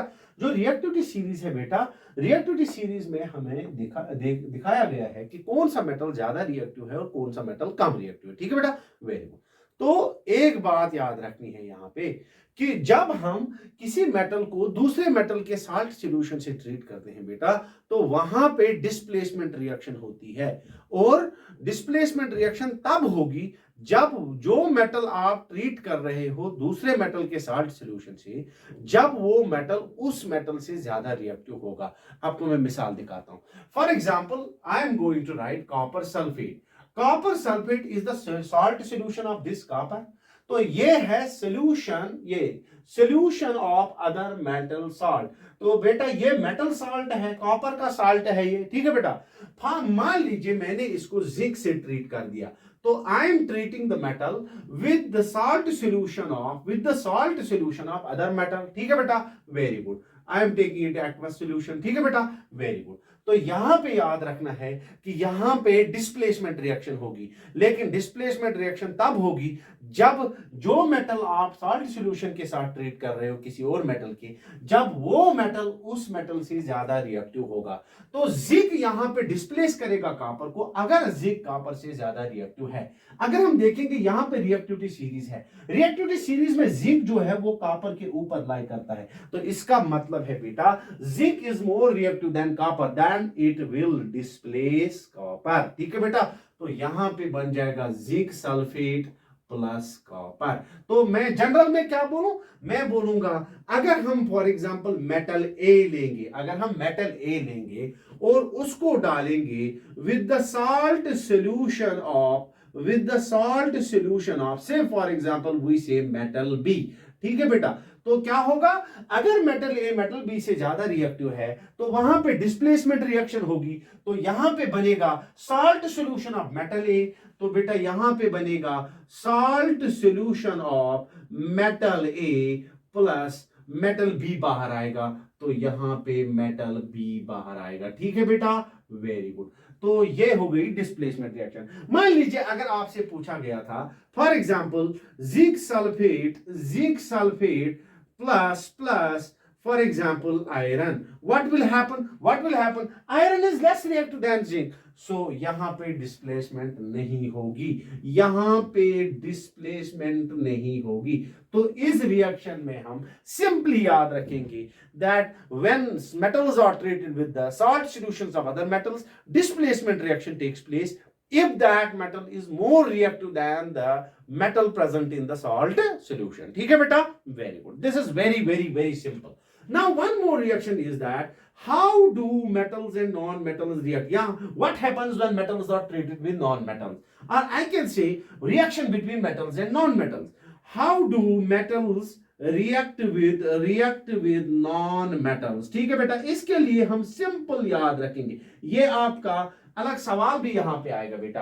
अगर आपको याद होगा जब हम डिफरेंस पढ़ रहे थे मेटल्स और नॉन मेटल्स के बारे में, मैंने वहां पे आपको बोला था कि मेटल्स जो होते हैं they are electropositive, they have tendency to lose electrons, और बेटा नॉन मेटल जो होते हैं they have tendency to gain electrons. As a result तो बेटा यहां पे जब हम मेटल और नॉन मेटल को आपस में ट्रीट करेंगे बेटा, मेटल लूज करेगा इलेक्ट्रॉन, नॉन मेटल गेन करेगा electron, as a result they will result in the formation of compounds called as ionic compounds. ठीक है बेटा, वेरी गुड। मैं आपको एक मिसाल दिखाता हूं। For example we have sodium metal. ठीक है बेटा, very good. I will write here solid. Chlorine हमारे पास नॉन मेटल है, डायटोमिक स्टेट में होता है बेटा, तो यहां पे बनेगा NaCl। ये NaCl जो है बेटा it is an ionic compound. Basically Na जो है Na ये लूज करेगा electron, it will change into Na positive. Cl2 जो है बेटा it will break into twice here, but it will gain those electrons। Here I will write 2, तो यहां पे बेटा ये 2 इलेक्ट्रॉन्स यहां पे निकलेंगे बेटा, दो Na जो है वो चेंज हो जाएंगे, दो Na पॉजिटिव में साथ में 2 इलेक्ट्रॉन देंगे, वो 2 इलेक्ट्रॉन जो है वो क्लोरीन गेन करेगा and it will change into 2ICl negative. तो बेटा ये यहां पे बन गए Na positive Cl negative. There will be electrostatic attraction between Na positive and Cl negative and the compound formed is called as ionic compound. Basically क्या होता है, बेसिकली मेटल जो लूज इलेक्ट्रॉन करता है वो ट्रांसफर होता है नॉन मेटल की तरफ, और बेटा ये ट्रांसफर ऑफ इलेक्ट्रॉन जो होता है बेटा उससे जो बॉन्ड बनता है उसको बोलते हैं आयनिक बॉन्ड। ठीक है बेटा, ionic bond is formed by the transfer of electrons from this metal to non metal, और वहां पे जो कंपाउंड बनता है बेटा उसको बोलते हैं आयनिक कंपाउंड। बेसिकली आपके सिलेबस में है फॉर्मेशन ऑफ आयनिक कंपाउंड्स, आपको दिखाना है with the help of Lewis dot structure. ठीक है बेटा, हालांकि वही असल में हमने फोकस करना है उसी पे। ठीक है बेटा, मैं आपको वही मिसालें दिखाऊंगा जो आपके सिलेबस में है। ठीक है बेटा, वेरी गुड। तो I will show you the ionic compound formation in NaCl। ठीक है बेटा, NaCl में मैं आपको आयनिक बॉन्ड फॉर्मेशन दिखाऊंगा with the help of Lewis dot structure. ठीक है बेटा, वेरी गुड। तो अगर हम फॉर एग्जांपल NaCl में दिखाएंगे ये आयनिक बॉन्ड फॉर्मेशन, तो हम लिखेंगे ऐसे, देखिए बेटा Na जो है बेटा, और NaCl में Na एक है और Cl एक है। ठीक है बेटा, वेरी गुड। तो अभी आपने बोला कि सोडियम जो है बेटा, सोडियम लूज करेगा इलेक्ट्रॉन, क्लोरीन गेन करेगा, क्योंकि सोडियम क्या है, मेटल, Na क्या है, Cl क्या है, नॉन मेटल। ठीक है बेटा, तो मैं बोलूंगा यहां पे कि सोडियम जब हम लेविस डॉट स्ट्रक्चर बनाएंगे, सोडियम का एटॉमिक नंबर है 11, इसके पास इलेक्ट्रॉनिक कॉन्फ़िगरेशन 281, लास्ट में एक इलेक्ट्रॉन, और लेविस डॉट स्ट्रक्चर के हिसाब से हमें उतने डॉट डालने पड़ते हैं जितने इसके वैलेंस इलेक्ट्रॉन्स है। तो बेटा इसको एक डॉट आएगा इधर। ठीक है बेटा, और क्लोरीन जो है बेटा, क्लोरीन का एटॉमिक नंबर है 17, इलेक्ट्रॉनिक कॉन्फ़िगरेशन है 2, 8, 7। तो तो बेटा यहाँ पे कितने डॉट आएंगे, 7 डॉट आएंगे। ठीक है बेटा, वेरी गुड। तो अब अगर हम देखेंगे बेटा, इसकी वैलेंसी है 1, इट विल लूज 1 इलेक्ट्रॉन, और इसकी वैलेंसी भी 1 है बेटा, तो ये यहां पे ये इलेक्ट्रॉन यहां से यहां ट्रांसफर हो जाएगा बेटा, तो ये बन जाएगा Na पॉजिटिव और ये बन जाएगा Cl नेगेटिव, तो ये बन गया आपका NaCl। Electrostatic attraction positive negative के दरमियान अट्रैक्शन हो जाएगी और it will form ionic compound that is NaCl। ठीक है बेटा, बेसिकली यहां पे दो Na पॉजिटिव है, दो सोडियम एटम होंगे, वो दो Na पॉजिटिव बनाएंगे और Cl2 होगा बेटा, Cl2 जो होगा बेटा that will result in formation of 2ICl negative, और वहां पे फिर ये 2Na पॉजिटिव 2Cl नेगेटिव, और आई कैन से 2NaCl। ठीक है बेटा, वेरी गुड। अब अगर हम दिखाएंगे फॉर एग्जांपल MgCl2, आपके सिलेबस में है ये MgCl2, MgCl2 में Mg1 है और Cl2 है। Mg जो है बेटा इसका एटॉमिक नंबर है, मैग्नीशियम का एटॉमिक नंबर है 12 और इसकी इलेक्ट्रॉनिक कॉन्फ़िगरेशन 2,8,2। तो बेटा लास्ट में कितने कितने इलेक्ट्रॉन्स है इसके पास, 2, तो बेटा यहां पे 2 डॉट डालेंगे हम। ठीक है बेटा, क्लोरीन के लास्ट में कितने आएंगे, 7 इलेक्ट्रॉन्स आएंगे क्योंकि 17 है एटॉमिक नंबर, तो ये इसके 7 डॉट्स आ गए। ठीक है बेटा, वेरी गुड। तो यहां पे इसकी वैलेंसी 1 है, इसकी वैलेंसी 1 है, लेकिन इसकी वैलेंसी 2 है, तो बेटा यहां से ट्रांसफर होगा एक इलेक्ट्रॉन इसकी तरफ, एक इलेक्ट्रॉन इसकी तरफ, तो क्या लिखोगे बेटा, Mg कितने इलेक्ट्रॉन लूज किए, 2 इलेक्ट्रॉन, जितने लूज करेगा उतनी पॉजिटिव चार्ज, तो बेटा इट इज 2 पॉजिटिव। ठीक है बेटा, Cl ने कितने इलेक्ट्रॉन्स गेन किए, एक ही इलेक्ट्रॉन गेन किया, Cl ने एक इलेक्ट्रॉन गेन किया, then it is Cl negative. ठीक है बेटा, Cl नेगेटिव, और I can say it is 2 times Cl negative, तो ये भी लिख सकता हूं 2 टाइम्स Cl नेगेटिव, और आई कैन से Cl2 2 Cl और दोनों Cl पे एक एक नेगेटिव, तो इट इज 2 नेगेटिव। ठीक है बेटा, 2 positive 2 negative, it is MgCl2। ठीक है बेटा, very good. This is the Lewis dot structure for showing ionic bond formation in MgCl2। ठीक है बेटा, वेरी गुड। तो इसके बाद आप बाकी कंपाउंड्स में भी प्रैक्टिस कीजिए, तो आपको ज्यादा आसाइश हो जाएगी। आपके टेक्स्ट बुक में भी थोड़ा और क्वेश्चंस है बेटा, तो वो भी ट्राई कीजिए, कोशिश करिए कि सब इसमें कवर हो जाए। ठीक है बेटा, क्योंकि ये रिवीजन लेक्चर है, थोड़ा स्पीड भी रखनी पड़ती है। ठीक बेटा, very good. Now the most important topic from this unit, that is extraction of metals. That is very very very important. ठीक है बेटा, very good. Now let us go towards that topic. Now here comes the most important topic of your unit, that is extraction of metals. ठीक है, very good. जो minerals होते हैं बेटा, they are present in the earth's crust.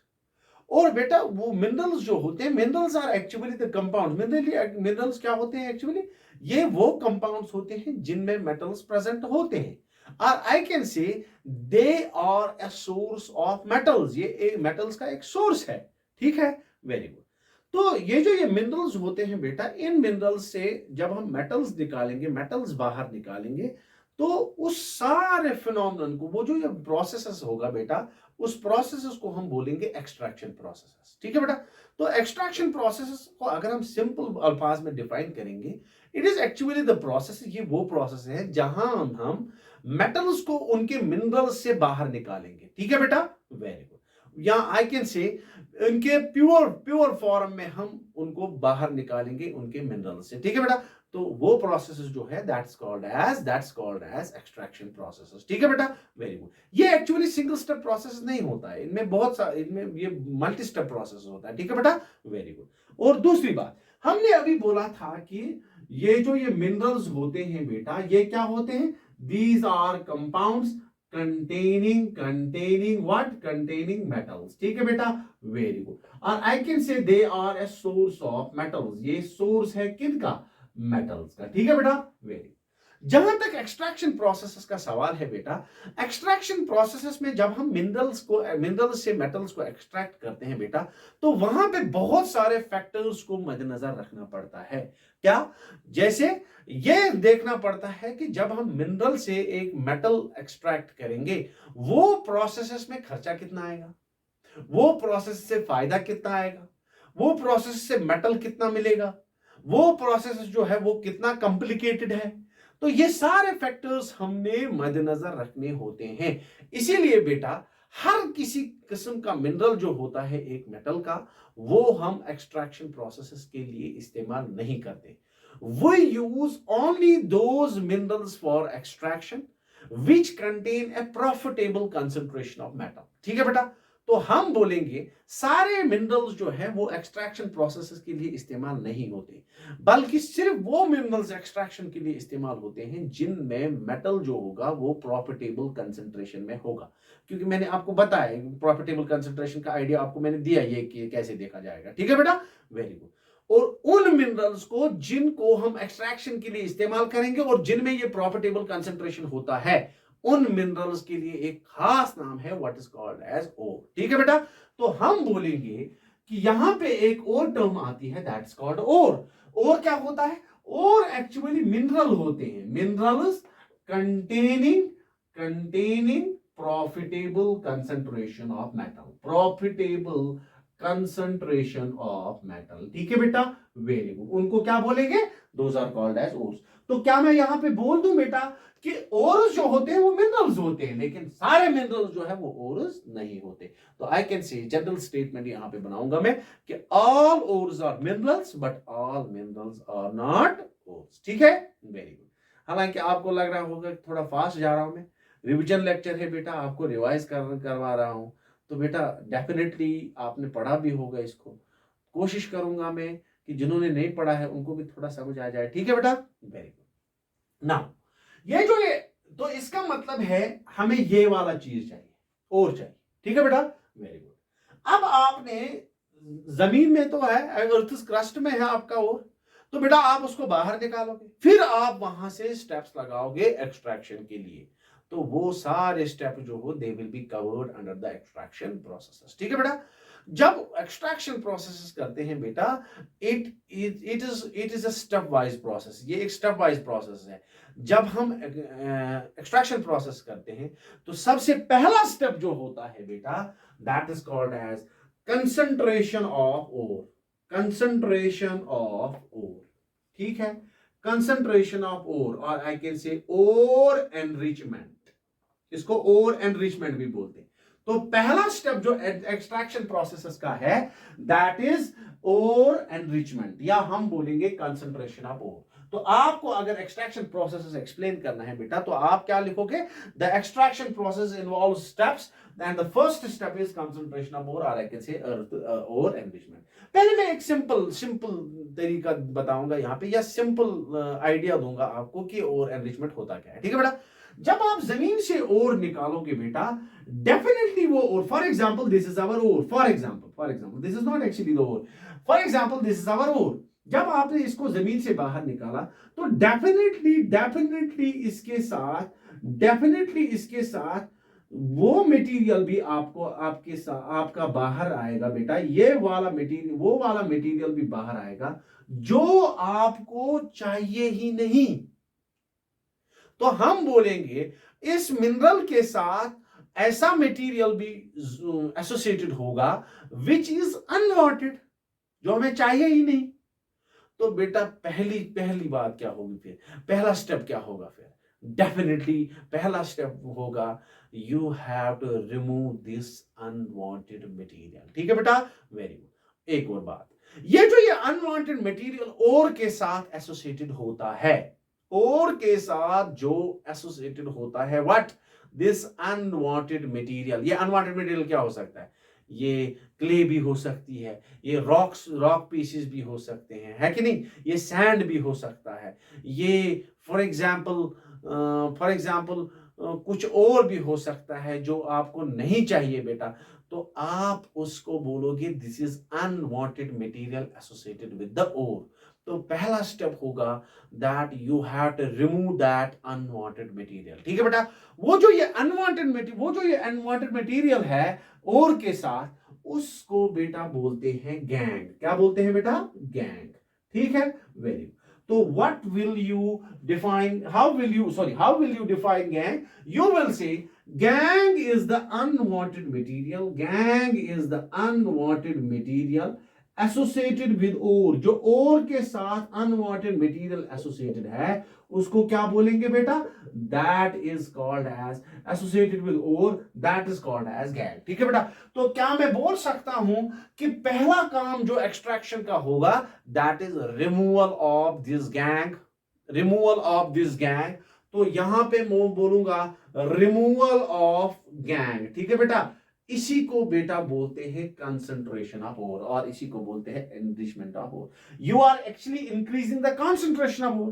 Concentration का मतलब यहां नहीं है कि अगर आपके पास फॉर एग्जांपल यहां पे एक मान लीजिए 1 ग्राम और है तो वो 10 ग्राम बनेगा, नहीं। It is actually the relative amount जो आपने पूरा वहां से निकाला, उसमें अगर हम देखेंगे उसका रिलेटिव अमाउंट अगर हम उसको हम रिलेट अगर करेंगे बेटा और से तो बहुत कम है। जब आप इंपेरिटी बाहर निकालोगे बेटा तो वहां पे सिर्फ आपका और रहेगा, तो you are increasing the concentration. ठीक है बेटा, वेरी गुड। तो हम बोलेंगे what do you mean by concentration of ore, what do you mean by ore enrichment? तो you will say that ore enrichment or concentration of ore means the removal of unwanted material, or I can say removal of gang। ठीक है बेटा, अब जो ये gang remove करना होता है बेटा, ये इसके लिए आप क्या मेथड इस्तेमाल करोगे, ये डिपेंड करता है कि इंपेरिटी कौन सी है। ठीक है बेटा, इंपेरिटी कौन सी है, कौन सा अनवांटेड मटेरियल उसके साथ एसोसिएटेड है। ठीक है बेटा, वेरी गुड। तो इसके लिए बहुत सारे मेथड्स है, ये इंप्योरिटी रिमूव करने के लिए बहुत सारे मेथड्स है, और कैसे कंसंट्रेशन ऑफ ओर के लिए बहुत सारे मेथड्स है। ठीक है बेटा, इसमें कुछ मेथड्स बहुत ज्यादा फेमस है बेटा। उसमें एक मेथड आता है ग्रेविटी सेपरेशन, और ग्रेविटी मेथड भी इसको बोलते हैं, ग्रेविटी मेथड। ठीक है, ग्रेविटी मेथड। ठीक है, एक और मेथड आता है जिसको हम बोलते हैं मैग्नेटिक सेपरेशन। ठीक है, एक और मेथड आता है जिसको हम बोलते हैं केमिकल मेथड। बहुत सारे मेथड्स हैं बेटा जिनसे हम ये इंपेरिटीज जो है इनको हम सेपरेट कर सकते हैं। ठीक है बेटा, वेरी गुड। एक और मेथड आता है जिसको हम बोलते हैं फ्रॉथ फ्लोटेशन। ठीक है, I will give you a brief idea about these। ठीक है बेटा, very good. As far as gravity method is concerned, यहां पे लफ्ज है ग्रेविटी। ठीक है बेटा, वेरी गुड। लेकिन इसका और उसका क्या वास्ता है ये मैं बता दूंगा। ग्रेविटी मेथड तब इस्तेमाल किया जाता है जब डेंसिटीज में फर्क होगा, जब इंपेरिटीज या आई कैन से और इंपेरिटी की डिफरेंस में फर्क हो, डेंसिटी में फर्क होगा। क्योंकि जितनी ज्यादा डेंसिटी होगी बेटा उतना ग्रेविटेशनल पुल भी ज्यादा होगा। जितना ग्रेविटेशनल पुल ज्यादा होगा बेटा वो एक साइड जाएगा। मैं आपको ऐसे बताता हूं, इसमें ऐसे देखिए, इसमें ऐसे हम देते हैं, एक बेल्ट हम लेंगे, उसमें ऐसे स्विचर्स रखेंगे। ठीक है, वेरी गुड। जो फॉर एग्जांपल यहाँ पे हम ओर डालेंगे। ठीक है, ओर डालेंगे, उसमें पानी डालेंगे, ये यहाँ पे फ्लो करेगा, जो हैवी पार्टिकल है वो यहाँ पे फंस जाएगा। ठीक है बेटा, वेरी गुड। तो यहाँ पे हम बोलेंगे जो लाइटर वन होगा वो नीचे चला जाएगा। ठीक है बेटा, वेरी गुड, नीचे चला जाएगा। तो यहाँ पे डेंसिटीज में फर्क है। तो आप याद क्या रखोगे बेटा कि ग्रेविटी मेथड तब इस्तेमाल किया जाता है जब डेंसिटीज में डिफरेंस होगी। मींस आपका और आपका अनवांटेड मटेरियल जो है उनकी डेंसिटी अलग अलग होगी। ठीक है बेटा, तो इसका मतलब है उन पे जो ग्रेविटेशनल पुल होगा वो अलग अलग होगा। ठीक है बेटा, वेरी गुड। उसके बाद है magnetic separation. Simple magnetic separation में हम क्या करते हैं बेटा, हम एक मैग्नेटिक बेल्ट लेते हैं और मैग्नेटिक बेल्ट को रोटेट करते हैं लाइक दिस। ठीक है बेटा, मैग्नेटिक बेल्ट इस पे रोटेट करेंगे। लेकिन ये वाला सेपरेशन जो है बेटा ये तब इस्तेमाल किया जाता है जब मैग्नेटिक प्रॉपर्टीज दिखाता है आपका ओर, और I can say which is attracted towards the magnetic field. जो मैग्नेटिक फील्ड की तरफ अट्रैक्ट होगा। ये अक्सर आयरन के ओर्स के लिए इस्तेमाल किया जाता है, आयरन। ठीक है बेटा, वेरी गुड, क्योंकि मेटल्स में तो सब मेटल्स आएंगे, आयरन भी तो आएगा। ठीक है बेटा, वेरी गुड। बेसिकली क्या होता है, इसको जब हम रोटेट करते हैं तो बेटा इस पे ओर गिराया जाता है, ओर। ठीक है बेटा, जो ओर आपका होगा अलॉन्ग विद द गैंग, जो ओर होगा बेटा वो इसके साथ चिपक जाएगा। ठीक है बेटा, वेरी गुड, वो इसके साथ चिपक जाएगा, वो तो इधर जाएगा। ठीक है बेटा, लेकिन जब ये रोटेट करता है ना, जो गैंग होगा बेटा, गैंग वो नीचे आएगा, नीचे यहां पे गिर जाएगा। ठीक है बेटा, वेरी गुड। ये था कुछ आइडिया आपको कि ये मैग्नेटिक सेपरेशन जो है ये किस तरह इस्तेमाल किया जाता है, या ये किस टाइम पे इस्तेमाल किया जाता है। मैग्नेटिक सेपरेशन के बारे में मैंने बोला कि this is used for iron ores. ठीक है बेटा, वेरी गुड। उसके बाद एक और मेथड है केमिकल मेथड। केमिकल मेथड में सॉल्युबिलिटी डिफरेंस होती है। सॉल्युबिलिटी डिफरेंस अगर होगी बेटा, सॉल्युबिलिटी डिफरेंस, अभी मैं बोलता हूं ये क्या होता है। सॉल्युबिलिटी डिफरेंस अगर होगी बेटा तब ये इस्तेमाल करते हैं। Now what do you mean bye solubility difference. For example हम एक सॉल्वेंट लेंगे, सॉल्वेंट जिसमें हम किसी सबस्टेंस को डिसॉल्व करेंगे। ठीक है बेटा, फॉर एग्जाम्पल हम कोई सॉल्वेंट लेंगे। ठीक है बेटा, वेरी गुड। और उस सॉल्वेंट में जो और आपका है, for example that is soluble in that solvent, मतलब वो और उस सॉल्वेंट में डिसॉल्व हो रहा है।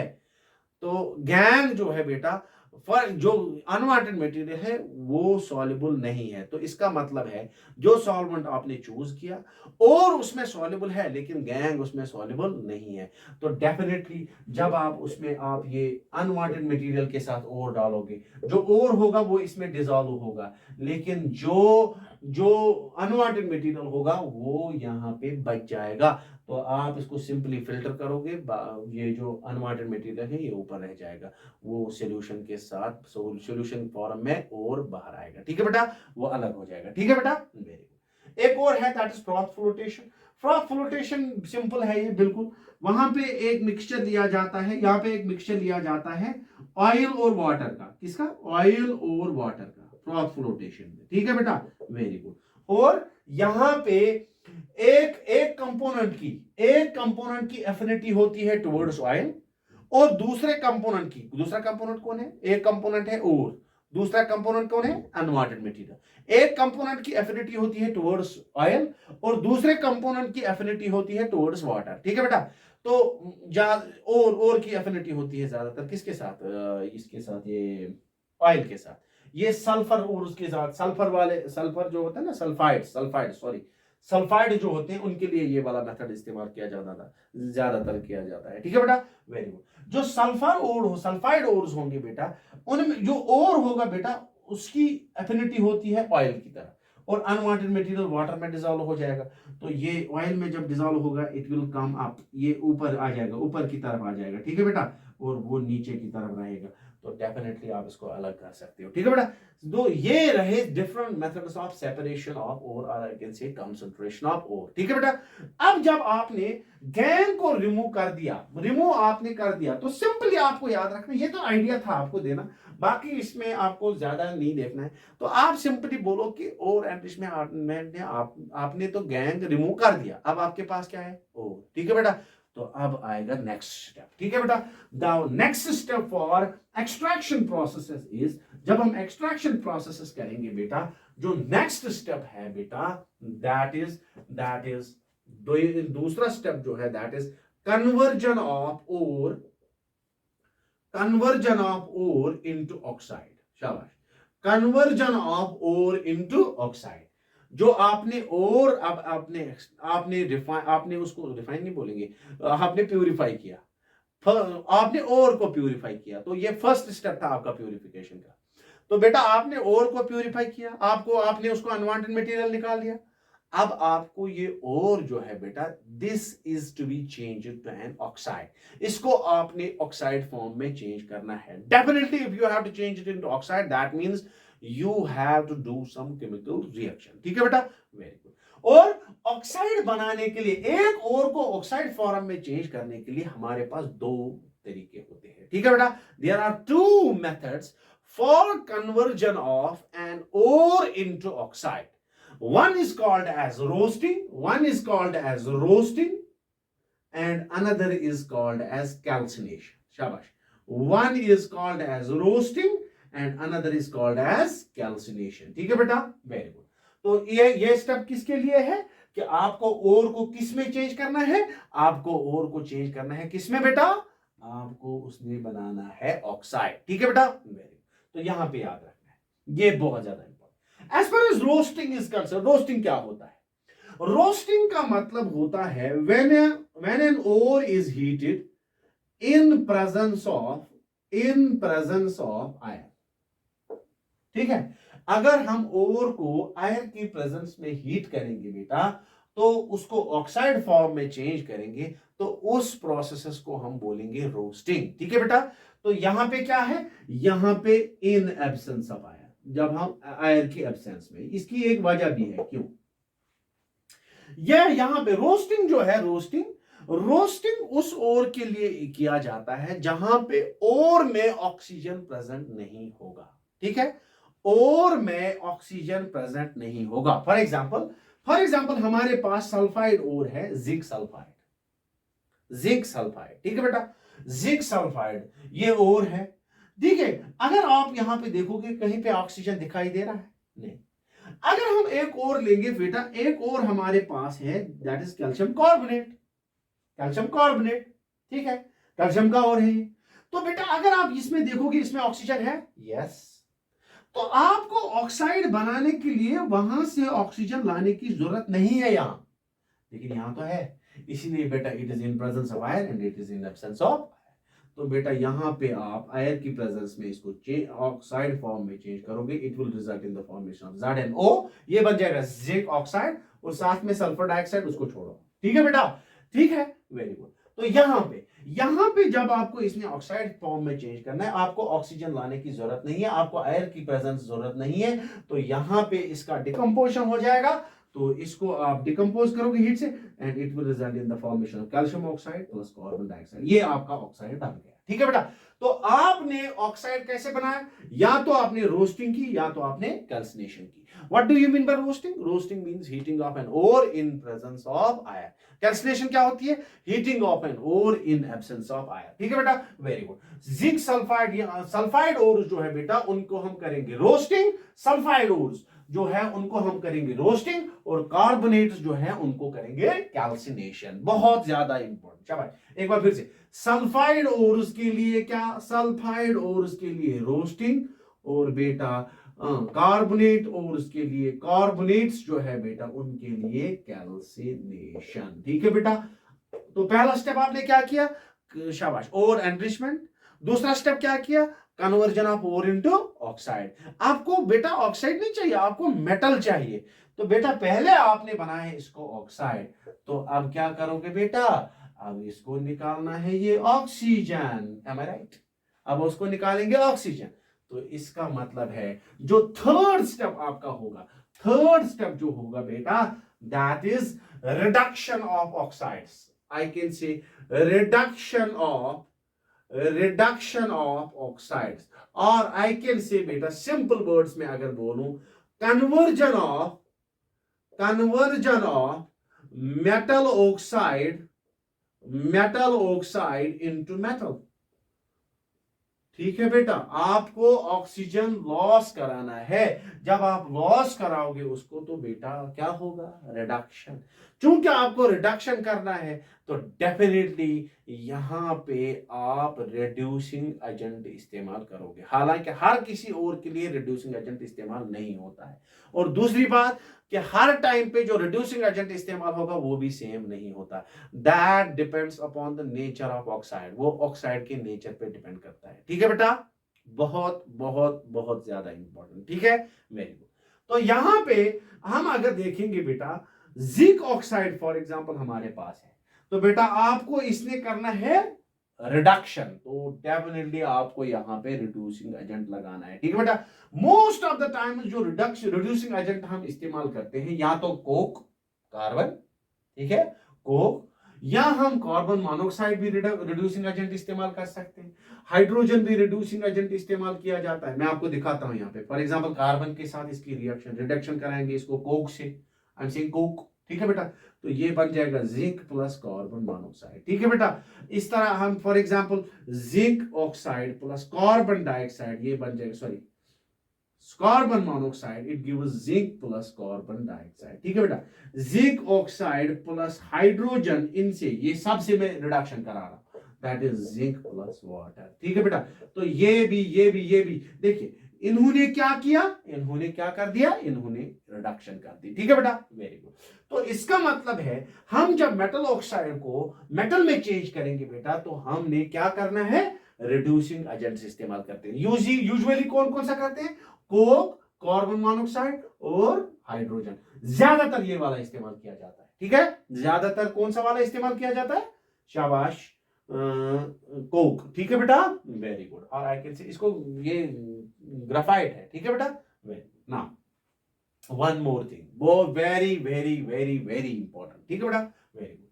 कुछ ओर्स जो होते हैं या कुछ ऑक्साइड जो होते हैं बेटा, वो बहुत ही अनस्टेबल होते हैं, थर्मली अनस्टेबल हम बोलेंगे, वो बहुत ही अनस्टेबल होते हैं। तो बेटा उनको रिड्यूस करने के लिए हमें रिड्यूसिंग एजेंट जरूरत ही नहीं लगता, हमें जरूरत ही नहीं पड़ती है, ठीक है बेटा। कुछ कुछ ऐसे ऑक्साइड्स भी हमारे पास, कुछ मेटल ऑक्साइड्स ऐसे होते हैं जो स्टेबल नहीं होते हैं, जो I can say which are unstable, उनको रिड्यूस करने के लिए हमें दी रिड्यूसिंग एजेंट्स की जरूरत नहीं लगती, ठीक है बेटा। लाइक फॉर एग्जांपल अगर हम मरकरी का ऑक्साइड देखेंगे, ठीक है बेटा, मरकरी, ठीक है, तो वहां पे अगर हम देखेंगे बेटा, उसको सिंपली हीट से रिड्यूस किया जाता है, ठीक है बेटा। It will result in the formation of Hg plus half of O2, ठीक है बेटा, half of O2, half of O2 क्योंकि इसमें एक ही लिखा था, अगर ऐसे लिख दूं तो बेटा ये सिंपली O2, ठीक है बेटा, वेरी गुड। तो इसको रिड्यूस करने के लिए आपने कोई नहीं लगा, ठीक है बेटा, वेरी गुड। याद रखना जिंक आयरन जो है बेटा, इनको इसके साथ, इन तीनों के साथ रिडक्शन की जा सकती है, किसी से भी रिडक्शन की जा सकती है। और याद रखना बेटा जो थर्मली अनस्टेबल होंगे, शाबाश, थर्मली अनस्टेबल जो होंगे बेटा, उनको सिंपल किससे रिड्यूस किया जाता है, हीट से रिड्यूस किया जाता है। और कुछ ऑक्साइड्स ऐसे भी हैं जो बहुत ज्यादा स्टेबल है, जैसे हाईली रिएक्टिव मेटल्स के ऑक्साइड जो है बेटा, वो बहुत ज्यादा स्टेबल ऑक्साइड्स होते हैं। तो बेटा उनको रिड्यूस करने के लिए बेटा इलेक्ट्रोलिसिस का इस्तेमाल करना पड़ता है, ठीक है। उनको रिड्यूस करने के लिए किसका इस्तेमाल करना पड़ता है, इलेक्ट्रोलिसिस, ठीक है बेटा। वहां पे हम इलेक्ट्रिसिटी से ब्रेक डाउन करते हैं, वहां पे ऑक्सीजन और हाईली रिएक्टिव मेटल को सेपरेट करना पड़ता है by the help of electrolysis, ठीक है बेटा। हाईली रिएक्टिव मेटल्स के oxides for example K2O, Na2O, ये बहुत स्टेबल ऑक्साइड्स हैं बेटा, हाईली रिएक्टिव मेटल्स हैं, तो डेफिनेटली ये छोड़ेंगे नहीं इसको। तो बेटा इनको एक दूसरे से छुड़ाने के लिए इलेक्ट्रोलिसिस का इस्तेमाल करना है। तो ये हो गया बेटा, ये हो गया आपका रिडक्शन ऑफ ऑक्साइड्स, ठीक है बेटा, वेरी गुड। जब आपने रिडक्शन अब कराई, एक बार फिर से आपने क्या किया, आपने पहले ओर एनरिचमेंट कर दिया, फिर क्या किया, फिर आपने ओर को ऑक्साइड में चेंज किया। ऑक्साइड में कैसे चेंज किया, आपने उसको बेटा रोस्टिंग की या कैल्सिनेशन की। फिर क्या किया, फिर आपने ऑक्साइड को रिड्यूस किया, ठीक है। तो अब जब आपने रिड्यूस किया तो आपके पास मेटल है, लेकिन अब उस मेटल को फाइनल टच देना है, that is final purification, and that is called refining of metal, ठीक है। और आपके सिलेबस में सिर्फ आपको एक ही टाइप का प्यूरिफिकेशन प्रोसेस है, दैट इज इलेक्ट्रोलिटिक रिफाइनिंग, ठीक है। तो लास्ट वाले को मैं बोलता हूं प्यूरिफिकेशन ऑफ मेटल, ठीक है। तो यहां पे हमारे सिलेबस में है इलेक्ट्रोलिटिक रिफाइनिंग, ठीक है, इलेक्ट्रोलिटिक रिफाइनिंग। इसके बाद हमारे पास एक ही टॉपिक बच जाता है, that is corrosion. Corrosion already मैंने केमिकल रिएक्शंस में डिस्कस किया है, तो बेटा आप वहीं से पढ़ लेना वो वाला, ठीक है, वेरी गुड। तो यहीं पे हम क्लोज करेंगे, ठीक है, वेरी गुड। इलेक्ट्रोलिटिक रिफाइनिंग में हम क्या करते हैं बेटा, बेसिकली इलेक्ट्रोलिटिक रिफाइनिंग में हम एक इलेक्ट्रोलिटिक टैंक लेते हैं, और I can say electrolytic cell लेते हैं, और इलेक्ट्रोलिटिक सेल में जिस मेटल को हमने रिफाइन करना है, जिस मेटल को हमने प्यूरिफाई करना है, उस मेटल को, और आई कैन से ये इम्प्योर मेटल है, उस इम्प्योर मेटल को हम इस इलेक्ट्रोलिटिक सेल में एज एनोड लेते हैं। शाबाश, क्या लेते हैं? As anode. This is impure metal, I am saying impure metal. शाबाश, इम्प्योर मेटल। ठीक है, वेरी गुड, याद रखना। इलेक्ट्रोलिटिक रिफाइनिंग जो होता है, ये इलेक्ट्रोलिटिक सेल ऐसा होता है कि इसमें जो एनोड होगा वो किसका बना होगा? इम्प्योर मेटल का, which is to be purified. और जो कैथोड होगा बेटा, cathode, that is made up of pure metal, वो प्योर मेटल का होगा। फॉर एग्जाम्पल अगर मुझे कॉपर रिफाइन करना है, तो मैं उस इम्प्योर कॉपर को बनाऊंगा एनोड, और जो प्योर कॉपर होगा, प्योर कॉपर प्लेट को मैं लूंगा एज कैथोड। ये कहां से लाया प्योर? ये ऑलरेडी हमारे पास अवेलेबल होते हैं। तो हम प्योर इलेक्ट्रोड लेंगे कॉपर, वो कैथोड एज सेट करेंगे, और इम्प्योर जो है उसको एनोड सेट करेंगे। ठीक है बेटा, वेरी गुड, शाबाश। तो ये आपका आ गया इलेक्ट्रोलिटिक सेल। ठीक है बेटा। और दूसरी बात, जिस मेटल को आपने रिफाइन करना है, जिस मेटल को आपने प्यूरिफाई करना है, उसी मेटल का सॉल्ट सॉल्यूशन हम लेंगे, इसका इलेक्ट्रोलाइट। ठीक है, तो इसी का सॉल्ट सॉल्यूशन हम इस्तेमाल करेंगे एज इलेक्ट्रोलाइट। ठीक है बेटा, तो हम बोलेंगे it is the salt solution of metal to be refined. जो मेटल आपने रिफाइन करना है उसी का सॉल्ट सॉल्यूशन हम लेंगे एज इलेक्ट्रोलाइट। ठीक है, वेरी गुड। मान लीजिए अगर हमने कॉपर रिफाइन करना है, तो ये क्या होगा? This will be impure copper. ये क्या होगा? ये प्योर कॉपर प्लेट होगा। ठीक है, ये कैथोड है, ये क्या है? ये एनोड है। ठीक है, वेरी गुड। एनोड पॉजिटिव होता है, पॉजिटिव के साथ कनेक्ट होता है। ठीक है बेटा, तो बेटा ये नेगेटिव है। ठीक है, वेरी गुड। और ये क्या है? ये क्या होगा फिर? ये कॉपर का सॉल्ट सॉल्यूशन होगा। That means it will be some salt solution of copper, for example copper sulphate. ठीक है, कॉपर सल्फेट। ठीक है बेटा, वेरी। ये माइग्रेशन ऑफ आयंस में मदद करेगा। बेसिकली यहां पे माइग्रेट होंगे ना आयंस जब इलेक्ट्रोलिसिस होगी। ठीक है, वेरी। तो आप क्या बोलोगे? इलेक्ट्रोलाइटिक रिफाइनिंग में आप पहले सेटअप बताओगे। इलेक्ट्रोलाइटिक रिफाइनिंग में एक इलेक्ट्रोलाइटिक सेल लेते हैं हम। उस इलेक्ट्रोलाइटिक सेल में जो एनोड होता है वो इम्प्योर मेटल का लेंगे, जो कैथोड होगा वो प्योर मेटल का लेंगे, इलेक्ट्रोलाइट जो होगा वो सॉल्ट सॉल्यूशन होगा उसी मेटल का जो हमने रिफाइन करना है। ठीक है, तो अब क्या होगा? Simple, very simple. जो ये एनोड होगा बेटा, इस एनोड पे हो जाएगी ऑक्सीडेशन। शाबाश, एनोड पे क्या होती है? ऑक्सीडेशन। शाबाश, सिंपल, वेरी सिंपल। बेसिकली जो कॉपर है, इसमें copper is a metal and metals have tendency to lose electrons. जब वो लूज करते हैं इलेक्ट्रॉन्स बेटा, इस इलेक्ट्रॉन लूज करने को बोलते हैं ऑक्सीडेशन। इसीलिए मैंने बोला था यहां पे ऑक्सीडेशन होगी। ठीक है बेटा, इसमें क्या होगी? ऑक्सीडेशन। तो बेटा जब कॉपर ऑक्सीडाइज होगा तो ये लूज करेगा electron, it will change into copper 2 positive. तो ये यहां पे 2 इलेक्ट्रॉन छोड़ देगा। ठीक है बेटा, कॉपर चेंज हो जाएगा कॉपर 2 पॉजिटिव में, साथ में 2 इलेक्ट्रॉन छोड़ देगा। तो ये कहां पे हुआ? ये कहां पे हुआ? एनोड पे। क्या हुआ एनोड पे? ऑक्सीडेशन। कॉपर ने क्या किया? कॉपर चेंज हो गया कॉपर 2 पॉजिटिव में। और जब ये तो कॉपर था, ये तो इम्प्योर कॉपर था, लेकिन जब कॉपर 2 पॉजिटिव में चेंज होगा बेटा, तो वो कॉपर 2 पॉजिटिव आयंस इस सॉल्यूशन में आएंगे। शाबाश, इस सॉल्यूशन में आएंगे। ठीक है बेटा, वेरी गुड। यहां से क्या निकल रहा है बाहर? कॉपर। वो किस फॉर्म में निकल रहा है? कॉपर 2 पॉजिटिव में। ठीक है बेटा, लेकिन ये प्लेट क्या है? खुद पॉजिटिव। तो ये इलेक्ट्रॉन को तो नहीं छोड़ेगा, इलेक्ट्रॉन को तो यही रहना है। ठीक है बेटा, ये इलेक्ट्रॉन मूव करेगा यहां से यहां। ठीक है बेटा, वेरी गुड। और बेटा यहां जब ये नेगेटिव चार्जेस आएंगी, ये कॉपर 2 पॉजिटिव जो सॉल्यूशन में है बेटा, it will move towards this electrode because it is negative, it is cathode. ये कैथोड है ना बेटा, ये नेगेटिव है, तो ये किसकी तरफ मूव करेगा, कैथोड की तरफ मूव करेगा, और कैथोड पे ये 2 इलेक्ट्रॉन जो है बेटा ये इसको गेन करेगा। तो बेटा हम बोलेंगे at anode sorry cathode sorry cathode, ये जो ये कॉपर 2 पॉजिटिव है वो कहां पे है, सॉल्यूशन में, तो हम एक्वस लिखेंगे, यहां पे सॉलिड लिखता हूं, कॉपर सॉलिड फॉर्म में था, अब एक्वस फॉर्म में आ गया। अब एक्वस फॉर्म से बेटा ये कहां पे जा रहा है, ये कैथोड की तरफ जा रहा है, कैथोड पे क्या करेगा, it will gain 2 electrons and it will change into copper solid। तो इसका मतलब है यहां पे ये कॉपर 2 पॉजिटिव जो है ये 2 इलेक्ट्रॉन्स के साथ मिलेगा and it will change into copper solid.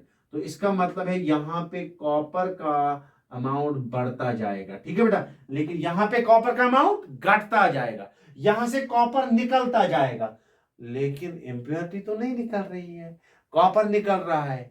एक वक्त ऐसा आएगा कि इसमें कॉपर निकलता जाएगा, इसमें जो इंप्योरिटी है सिर्फ वो बचेगी, और वो इंप्योरिटी जो है बेटा वो यहां पे जमा हो जाएगी, इस एनोड के नीचे जमा हो जाएगी, and that impurity which is deposited below the anode, or I can say at the bottom of anode के नीचे जो यहाँ पे इलेक्ट्रोलिटिक सेल के बॉटम पे एनोड के नीचे जो इंप्योरिटी जमा हो जाएगी बेटा, इसको बेटा बोलते हैं एनोड मड, ठीक है, एनोड मड। ये इसने कॉपर ने कैथोड पे कॉपर ने गेन किया इलेक्ट्रॉन, जब इसने गेन किया electron that's called as reduction. तो बेटा ये आपका कॉपर सॉलिड यहाँ पे डिपॉजिट हो रहा है, तो ये मोटा हो जाएगा, ये पतला हो जाएगा, तो इसका मतलब है आपके प्योर कॉपर पे फिर से कॉपर ही जमा हो रहा है, लेकिन प्योर फॉर्म में हो रहा है, ठीक है बेटा, you are purifying the metal, that is all about this extraction processes, ठीक है, वेरी गुड। तो hope you would have loved this lecture. ये चूंकि वन शॉट लेक्चर होता है तो इसमें बेटा कभी कभी जल्दबाजी में शायद कभी कभी इधर उधर भी हो जाता है थोड़ा, तो I am sorry for that, thank you, ठीक है।